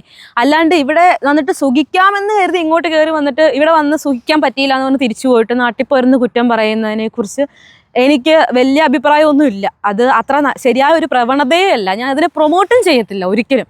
ഞാനിവിടെ വന്ന് കഷ്ടപ്പെടുന്നുണ്ട്. ഞാനിപ്പോൾ ഈ വീഡിയോ ചെയ്യുന്നുണ്ടെങ്കിൽ പോലും എനിക്ക് നല്ല കഷ്ടപ്പാടുകളുണ്ട്. ചില സമയങ്ങളിൽ നല്ല രീതിയിൽ സങ്കടവും വിഷമവും ഒക്കെ വരാറുണ്ട്. വയ്യാഴികയൊക്കെ വരുമ്പോൾ നമ്മൾ ശരിക്കും ഓർത്തു പോകും നമ്മൾ വീട്ടിലായിരുന്നെങ്കിലെന്ന്. പക്ഷേ ആദ്യം എൻ്റെ ലക്ഷ്യം എനിക്കറിയാം, ഞാൻ എന്തിനാണ് ഇവിടെ വന്നതെന്ന് എനിക്കറിയാം. ഞാൻ അതിനു വേണ്ടിയിട്ടാണ് കഷ്ടപ്പെടുന്നത്. അപ്പം അങ്ങനെ നിൽക്കാൻ മനസ്സുള്ളവർ മാത്രം കയറി വന്നാൽ മതി ദയവ് ചെയ്ത്. അപ്പം അല്ലാത്ത ആൾക്കാരിവിടെ വന്നിട്ട് ഇങ്ങനെ നെഗറ്റീവ്സ് പറഞ്ഞ് നടക്കേണ്ട ആവശ്യമുണ്ടെന്ന് എനിക്ക് തോന്നുന്നില്ല. പിന്നെ ലാസ്റ്റ് ആൻഡ് ഫൈനലി ആണ് എനിക്ക് പറയാനുള്ള കാര്യമാണ് ഇവിടുത്തെ മെഡിക്കൽ ഫീൽഡ് ഇപ്പം പലരും പറഞ്ഞ് ശരിയാണ്. നമ്മൾക്ക് ഇപ്പോൾ ഒരു എമർജൻസി ആയിട്ട് നാട്ടിലെ പോലെ കാഷ്വാലിറ്റിയിൽ ഓടിച്ചെന്ന് കയറുന്നവർ ചെല്ലുന്ന വയ്ക്കാൻ പറ്റത്തില്ല. അല്ലെ അത്ര എമർജൻസി ആയിട്ട് ഇപ്പം ശ്വാസം പോകുന്നുള്ള രീതിയിലൊക്കെ ആണെന്നുണ്ടെങ്കിൽ നമ്മൾ വന്നാൽ ചിലപ്പോൾ അവർ നമ്മൾ നോക്കുമായിരിക്കും. അല്ലാന്നുണ്ടെങ്കിൽ നമ്മൾ വെയിറ്റ് ചെയ്യണം. കാരണം എനിക്കൊരു 3-4 പേരുടെ എക്സ്പീരിയൻസ് അറിയാം. ദൈവത്തിന് അനുഗ്രഹം കൊണ്ട് എനിക്ക് ഇതുവരെ പോകേണ്ടി വന്നിട്ടില്ല. പക്ഷേ എൻ്റെ കൂടുതലൊരു ചേച്ചി അബോഷനായിട്ട് ഹോസ്പിറ്റലിൽ ചെന്ന എക്സ്പീരിയൻസ് വളരെ മോശം എക്സ്പീരിയൻസ് ആയിരുന്നു. ബ്ലീഡിങ്ങാന്ന് പറഞ്ഞപ്പോൾ അവിടെ ടിഷ്യൂ കിട്ടും, എടുത്ത് തുടച്ചോ എന്ന് പറഞ്ഞ ഒരു മെഡിക്കൽ സിസ്റ്റമാണ് ഇവിടുത്തേത്. പിന്നെ വേറെ ആൾ എൻ്റെ കൂട്ടത്തിൽ തന്നെ ഉണ്ടായിരുന്ന ഒരാൾ, എൻ്റെ കൂട്ടത്തിൽ നേരത്തെ താമസിക്കുന്ന ഒരാളുടെ കാലിൽ കമ്പി കൊണ്ട് കയറിയിട്ട് ഹോസ്പിറ്റലിൽ ചെന്നിട്ട് 8 മണിക്കൂറോളം നമ്മളവിടെ വെയിറ്റ് ചെയ്തിട്ടും ഇവർ നമ്മളെ മൈൻഡ് ചെയ്യുന്നില്ല. നമ്മൾ വേദന സഹിച്ച് പെറുക്കി അവിടെ ഇരുന്നിട്ടും മൈൻഡ് ചെയ്തിരുന്നപ്പം അവിടെ ഒരു മലയാളി നേഴ്സ് ഉണ്ടായിരുന്നതുകൊണ്ട് ആ നേഴ്സിൻ്റെ അടുത്ത് നമ്മൾ സംസാരിച്ചിട്ട് നമ്മൾ കയറിയിട്ടുണ്ട്. അതായത് ആ പുള്ളിക്കാരി എന്തോ കാണിച്ച് നമ്മളെ കയറ്റി വിട്ടു. അങ്ങനെ ആ പുള്ളിക്കാരൻ്റെ കാല് നമ്മൾ കൊണ്ടേ, അതും ജസ്റ്റ് എന്തൊരു സാധനം വെച്ച് അവർ ഒട്ടിച്ച് കൊടുത്തോളൂ, കൂടുതൽ പരിപാടിയൊന്നുമില്ല. പിന്നെ നമ്മളോട് പറയും പാരസിറ്റമോൾ കഴിച്ചാൽ മതി എന്നും പറയും, പെയിൻ കില്ലേഴ്സായിട്ട് 2. പിന്നെ അതുപോലെ ഇഷ്ടം പോലെ കിഡ്നി സ്റ്റോൺ ആയിട്ട് എൻ്റെ സ്വന്തം ആൻറ്റി ഹോസ്പിറ്റലിൽ പോയ അവസ്ഥ എനിക്കറിയാം. പിന്നെ 2 മണിയൊക്കെ ആയപ്പോൾ തന്നെ ഞാൻ വിളിച്ചപ്പോൾ ആൻറ്റി മറ്റേ ഹോസ്പിറ്റലിൽ എടി അവർ പാരസിറ്റമോൾ തന്നുകൊണ്ടിരിക്കുക. കിഡ്നി സ്റ്റോൺ ആയിട്ട് പോയ ആൾക്കാണ് പാരസിറ്റമോൾ കൊടുത്ത് വെച്ചേക്കുവാണ്. ഡോക്ടറില്ല, നോക്കാൻ സമയമായിട്ടില്ല. ആംബുലൻസ് വരാത്ത സംഭവങ്ങളുണ്ട്. ആംബുലൻസ് വന്നിട്ട് അയ്യോ ഞങ്ങൾക്ക് ഡ്രൈവർമാരില്ല, അതുകൊണ്ട് നിങ്ങൾ ഊബർ എടുത്ത് പോകണം, അല്ലെങ്കിൽ നിങ്ങൾ ആരെങ്കിലും അറേഞ്ച് ചെയ്ത് ഹോസ്പിറ്റലിൽ പോകണമെന്ന് പറഞ്ഞ സംഭവങ്ങളുണ്ട്. സോ മെഡിക്കൽ ഫീൽഡിനെ കുറിച്ച് പൊതുവെ പറയപ്പെടുന്ന അഭിപ്രായങ്ങളൊക്കെ ശരി തന്നെയാണ്. കാരണം ഞാനൊരു 5-6 പേരെ എക്സ്പീരിയൻസ് കണ്ടിട്ടുള്ളതുകൊണ്ടാണ് ഞാൻ പറയുന്നത്. പിന്നെ അത്ര അത്യാവശ്യമൊക്കെ ആണെന്നുണ്ടെങ്കിൽ അവർ നമ്മളെ നോക്കും. പാരാമെഡിക്സ് ആണ് ആദ്യം വരുന്നത്. ഇപ്പം നമ്മൾ എവിടെയെങ്കിലും ബോധം കിട്ടി വീണുന്നുണ്ടെങ്കിൽ നമ്മൾ 999 വിളിക്കും. പാരാമെഡിക്സ് വന്ന് ആദ്യം നമ്മളെ നോക്കും. ഫസ്റ്റ് നമ്മുടെ ഒരു പ്രൈമറി അനാലിസിസ് അവർ നടത്തിയിട്ടാണ് അവർ ഹോസ്പിറ്റലിലൊക്കെ കൊണ്ടുപോകുന്നത്. അത്യാവശ്യം ഒരു നമ്മുടെ ഫസ്റ്റ് എയ്ഡ് കാര്യങ്ങളൊക്കെ അവർ തന്നിട്ടാണ് നമ്മളെ കൊണ്ടുപോകുന്നത്. വാട്ട് എവർ മെഡിക്കൽ സിസ്റ്റം എന്ന് പറയുന്നത് പൊതുവെ നിങ്ങൾ പറഞ്ഞു കേൾക്കുന്നതൊക്കെ ശരിയായിരിക്കും. അതുകൊണ്ട് തന്നെയാണ് നാട്ടിൽ നിന്ന് കയറി വരുന്ന ആൾക്കാർ ലോഡ് കണക്കിന് മരുന്നൊക്കെയാണ് വരുന്നത്. ആൻറ്റിബയോട്ടിക്സ് കാര്യങ്ങളൊക്കെ പ്രിസ്ക്രിപ്ഷനൊക്കെ വാങ്ങി കൊണ്ടുവരും. ഞാനും വരുന്ന ഒരാളാണ്. കാരണം നമുക്കൊരു പെട്ടെന്നൊരു ജലദോഷമോ ചെസ്റ്റ് ഇൻഫെക്ഷനോ വന്നു കഴിഞ്ഞാൽ ഇവിടെ ഈ കാലാവസ്ഥ നമുക്കറിയാം, മിക്ക സമയത്തും നല്ല തണുപ്പാണ്. അപ്പം പെട്ടെന്ന് അസുഖങ്ങൾ വരും. പെട്ടെന്നൊരു അസുഖം വന്നു കഴിഞ്ഞാൽ നമുക്ക് ഓടിച്ചാൽ മരുന്ന് കിട്ടത്തില്ല. പ്രിസ്ക്രിപ്ഷൻ ഇല്ലാണ്ട് ഇവിടെ ഒരു മെഡിക്കൽ സ്റ്റോറിൽ നിന്ന് ഒരു കടയിൽ നിന്ന് നമുക്ക് മരുന്നും കിട്ടത്തില്ല. പ്രിസ്ക്രിപ്ഷൻസ് തൊട്ട് GP തരാൻ ഇച്ചിരി ബുദ്ധിമുട്ടുവാണ്. അപ്പോൾ നാട്ടിൽ നിന്ന് മരുന്ന് കൊണ്ടുവന്ന് കഴിക്കുന്നതാണ്. ഞാനും അങ്ങനെ ചെയ്യുന്ന ഒരാളാണ്. സോ എനിക്ക് അതിനെക്കുറിച്ച് എനിക്കൊരു വ്യത്യസ്തമായ അഭിപ്രായം ഒന്നുമില്ല കേട്ടോ. സോ ഓവറോൾ UK അവസ്ഥ നിങ്ങൾക്ക് ഏകദേശം ഇപ്പം മനസ്സിലായിട്ടുണ്ടാവും.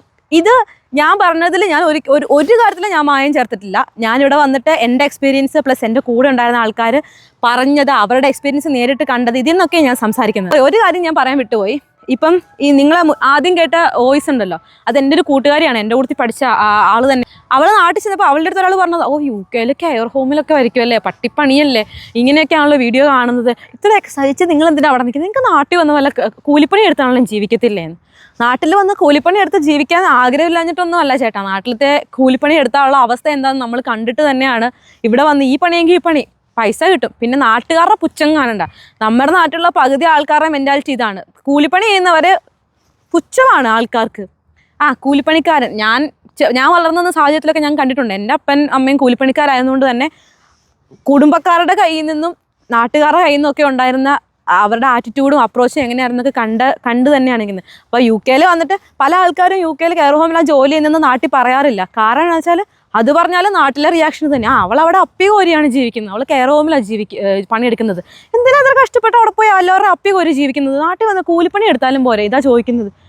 നാട്ടിൽ വന്ന് കൂലിപ്പണി എടുക്കാൻ മനസ്സില്ല. കാരണം നാട്ടിലെ സാഹചര്യങ്ങൾ തന്നെയാണ്. ഇവിടെ വന്ന് കെയർ ഹോമിൽ ജോലി എടുത്താലും ശരിയാ വലിയ സന്തോഷമൊന്നും അല്ല, പക്ഷെ നമുക്കൊരു സമാധാനമുണ്ട്. നമ്മുടെ വരുമാനം, നമ്മൾ ചെയ്യുന്ന ജോലിക്കുള്ള റെസ്പെക്റ്റ് നമുക്ക് കിട്ടുന്നുണ്ട്. ഇവിടെ എന്ത് ജോലി ചെയ്യുന്നവർക്കും ഇവിടെ ഈക്വൽ റെസ്പെക്റ്റാണ്. അല്ലാണ്ട് നീ കെയർ ഹോമിൽ ജോലി ചെയ്യുന്നു, നീ ആ സെക്കൻഡ് ലൈനിലേക്ക് നിൽക്കുക, നീ തൂപ്പുകാരിയാണ്, നീ ലാസ്റ്റ് ലൈനിൽ പോയി നിന്നു, ആ സെറ്റപ്പൊന്നും ഇവിടെ ഇല്ല. ഇവിടെ നമ്മളൊരാളെ പരിചയപ്പെട്ടാൽ അവരെന്ത് ജോലി ചെയ്യുന്നത് പോലും നമ്മളോട് ചോദിക്കാറില്ല. അതാണ് ഇവിടുത്തെ ഏറ്റവും വലിയൊരു പ്രത്യേകത എന്ന് പറയുന്നത്. എനിക്ക് അത് ഭയങ്കര പോസിറ്റീവായിട്ട് തോന്നി. നമ്മുടെ നാട്ടിലൊക്കെ ആണെങ്കിൽ ഒരാളെ പരിചയപ്പെടുത്തി ജോലിയാണോ, എവിടെ ജോലി ചെയ്യുന്നത്, എനിക്ക് തൊഴിലുറപ്പാന്ന് പറഞ്ഞാൽ അപ്പം മുഖം മറ്റേ ഇങ്ങനെയാവും. ഞാനിവിടുത്തെ കളക്ടർ എന്ന് പറഞ്ഞാൽ ഓ കളക്ടറാണോ, ഇതായിരിക്കും ആൾക്കാരുടെ റിയാക്ഷൻ. ആ റിയാക്ഷൻ നമുക്ക് ഇവിടെ കാണേണ്ട ആവശ്യമില്ല. അതാണ് ഇവിടുത്തെ ഏറ്റവും വലിയ പോസിറ്റിവിറ്റി എന്ന് പറയുന്നത്. പിന്നെ വേറൊരു കാര്യം വെച്ചാൽ ഇവിടെ നമ്മൾക്ക് വരവിനനുസരിച്ച് ചിലവുമുണ്ട്. അതും നാട്ടിലുള്ളവർ മനസ്സിലാക്കേണ്ട ഒരു കാര്യമാണ്. അല്ലാതെ UK-കാരെല്ലാം കയ്യിൽ പൈസ കെട്ടിയടിക്ക് വെച്ചേക്കൊന്നുമല്ല. നമുക്ക് പൈസ കിട്ടുന്നതനുസരിച്ച് നമ്മളുടെ സാലറിയുടെ 20% ഇവർ ടാക്സ് എടുക്കും. പിന്നെ നമുക്ക് ഇവിടുത്തെ റെൻറ്റ്, നമ്മൾ വീട് വാടകയ്ക്ക് എടുത്ത് താമസിക്കുന്ന ആൾക്കാരാണ് മിക്കവരും. ആദ്യമായിട്ടൊക്കെ വരുന്നത് ഒരിക്കലും ചാടിക്കറി ഇവിടെ വീട് മേടിക്കത്തൊന്നുമില്ല. വാടക കൊടുക്കണം, കൗൺസിൽ ടാക്സ് കൊടുക്കണം. സ്റ്റുഡൻസിന് കൗൺസിൽ ടാക്സ് ഇല്ല, ബാക്കി ജോലിയിൽ വരുന്ന എല്ലാവർക്കും കൗൺസിൽ ടാക്സ് കൊടുക്കണം. കറണ്ട്, ഗ്യാസ്, വെള്ളം ഇതിനെല്ലാം ബില്ല് കൊടുക്കണം. പിന്നെ ഭക്ഷണം നമ്മൾ കഴിക്കുന്ന പോലെ ഇരിക്കും. പിന്നെ സ്ഥിരം പുറത്ത് പോയി ഫുഡ് കഴിപ്പൊന്നും നടക്കത്തൊന്നുമില്ല, നമ്മൾ വീട്ടിൽ തന്നെ വെച്ചുണ്ടാക്കി കഴിക്കണം, അത് പഠിക്കണം. അപ്പം ഇതൊക്കെ അഡ്ജസ്റ്റ് ചെയ്യാനും ഇതിനനുസരിച്ച് ജീവിക്കാനും തയ്യാറായിട്ടുള്ള ആളുകൾ മാത്രമേ UK-യിലേക്ക് കയറി വരിക കേട്ടോ. കാരണം അല്ലാണ്ട് ഇതൊന്നും പറ്റൂല, നാട്ടിൽ ജീവിച്ച പോലെ മഹാറാണിയായിട്ട് അല്ലെങ്കിൽ മഹാരാജാവായിട്ട് ജീവിക്കണം എന്ന് പറഞ്ഞ് ഇവിടെ കയറി വന്നു നിന്നിട്ട് ഇതൊന്നും നടക്കാണ്ട് വരുമ്പോൾ ഫ്രസ്ട്രേഷൻ മൂത്തിട്ട് നാട്ടിൽ അല്ലെങ്കിൽ ഇവിടെ ഇരുന്ന് തന്നെ ആണെങ്കിലും കുറ്റം പറഞ്ഞിട്ട് കാര്യമില്ല. UK-യിൽ കഷ്ടപ്പാടുണ്ട്, ഇങ്ങോട്ട് കയറി വരാനും നല്ല കഷ്ടപ്പാടുണ്ട്. അപ്പം എൻ്റെ പരിചയത്തിൽ, എൻ്റെ പേഴ്സണലായിട്ട് എനിക്ക് അറിയുന്നൊരു കുട്ടി, അവൾ തന്നെ കയ്യിൽ പൈസയൊക്കെ റെഡിയാക്കി വെച്ചിട്ട് ജോലിക്ക് വേണ്ടി ട്രൈ ചെയ്യുക, നേഴ്സ് കുട്ടി, നടക്കുന്നില്ല. അപ്പം ഇവിടെ വന്ന് പെട്ട ആൾക്കാർ അതിൽ ഗ്രേറ്റ്ഫുൾ ആയിരിക്കുക. ഇച്ചിരിയൊക്കെ കഷ്ടപ്പെട്ടിട്ടാണേലും നിൽക്കുക. കാരണം നമ്മളിവിടെ PR ഒക്കെ ആയിക്കഴിഞ്ഞാൽ നമുക്ക് കെയർ ഹോമിൽ കിടന്ന് പണിയെടുക്കേണ്ട ആവശ്യമില്ല. വേറെ ഇഷ്ടംപോലെ ജോലികളുണ്ട്. അത് കഴിഞ്ഞ് ഇവിടെയൊക്കെ ആണെങ്കിലും നമുക്ക് വേറെ ജോലികൾ കയറാനും എക്സാംസ് ഒക്കെ എഴുതി കയറുന്ന ജോലികളുണ്ട്. കുറച്ച് കഷ്ടപ്പെട്ട് നമ്മൾ കെയർ ഹോമിൽ പണിയെടുക്കുന്ന സമയത്ത് തന്നെ വേറെ ജോലിക്ക് വേണ്ടി ട്രൈ ചെയ്യുക. അങ്ങനെ ട്രൈ ചെയ്ത് സ്പോൺസർഷിപ്പ് മാറ്റുന്ന ആൾക്കാരുണ്ട്. ഇല്ലെങ്കിൽ എക്സാംസ് എഴുതി കയറുന്ന ജോലികളുണ്ട്, അതിന് വേണ്ടിയിട്ട് പ്രിപ്പയർ ആവുക. PR കിട്ടി കഴിയുമ്പോൾ ആ ജോലികൾക്ക് വേണ്ടി ട്രൈ ചെയ്യുക. അങ്ങനെ നമുക്ക് കുറേ ഓപ്ഷൻസ് ഉണ്ട്. നാട്ടിൽ പോയി ഇത് തെണ്ടിത്തിരിഞ്ഞ് നടക്കുന്നതിനേക്കാളും ഭേദമാണ് ഇവിടെ എന്തെങ്കിലും ഒരു ജോലി ചെയ്ത് സമാധാനമായിട്ട് ജീവിക്കുക എന്ന് പറയുന്നത്. സോ എൻ്റെ ഒരു പേഴ്സണൽ എക്സ്പീരിയൻസിൽ UK അത്ര മോശമൊന്നുമല്ല, UK-യിൽ ജീവിക്കുന്ന ആൾക്കാരും മോശമൊന്നുമല്ല. സോ ഇതാണ് എനിക്ക് പറയാനുള്ളത്. ബാക്കി ഈ വീഡിയോ കാണുന്നവർക്ക് നിങ്ങൾക്ക് തീരുമാനിക്കാം. ഇപ്പം നിങ്ങളുടെ അടുത്ത് നാളെ ആരെങ്കിലും വന്നിട്ട് UK അങ്ങനെ ഇല്ലെന്ന് ചോദിച്ചു കഴിഞ്ഞാൽ അവർക്ക് ഈ വീഡിയോ അയച്ചു കൊടുത്തോളൂ. കാരണം ഇതിൽ മറുപടി ഉണ്ടെന്നാണ് ഞാൻ വിശ്വസിക്കുന്നത്. അപ്പോൾ അടുത്ത വീഡിയോയിൽ കാണാം. അതുവരേക്കും ബൈ.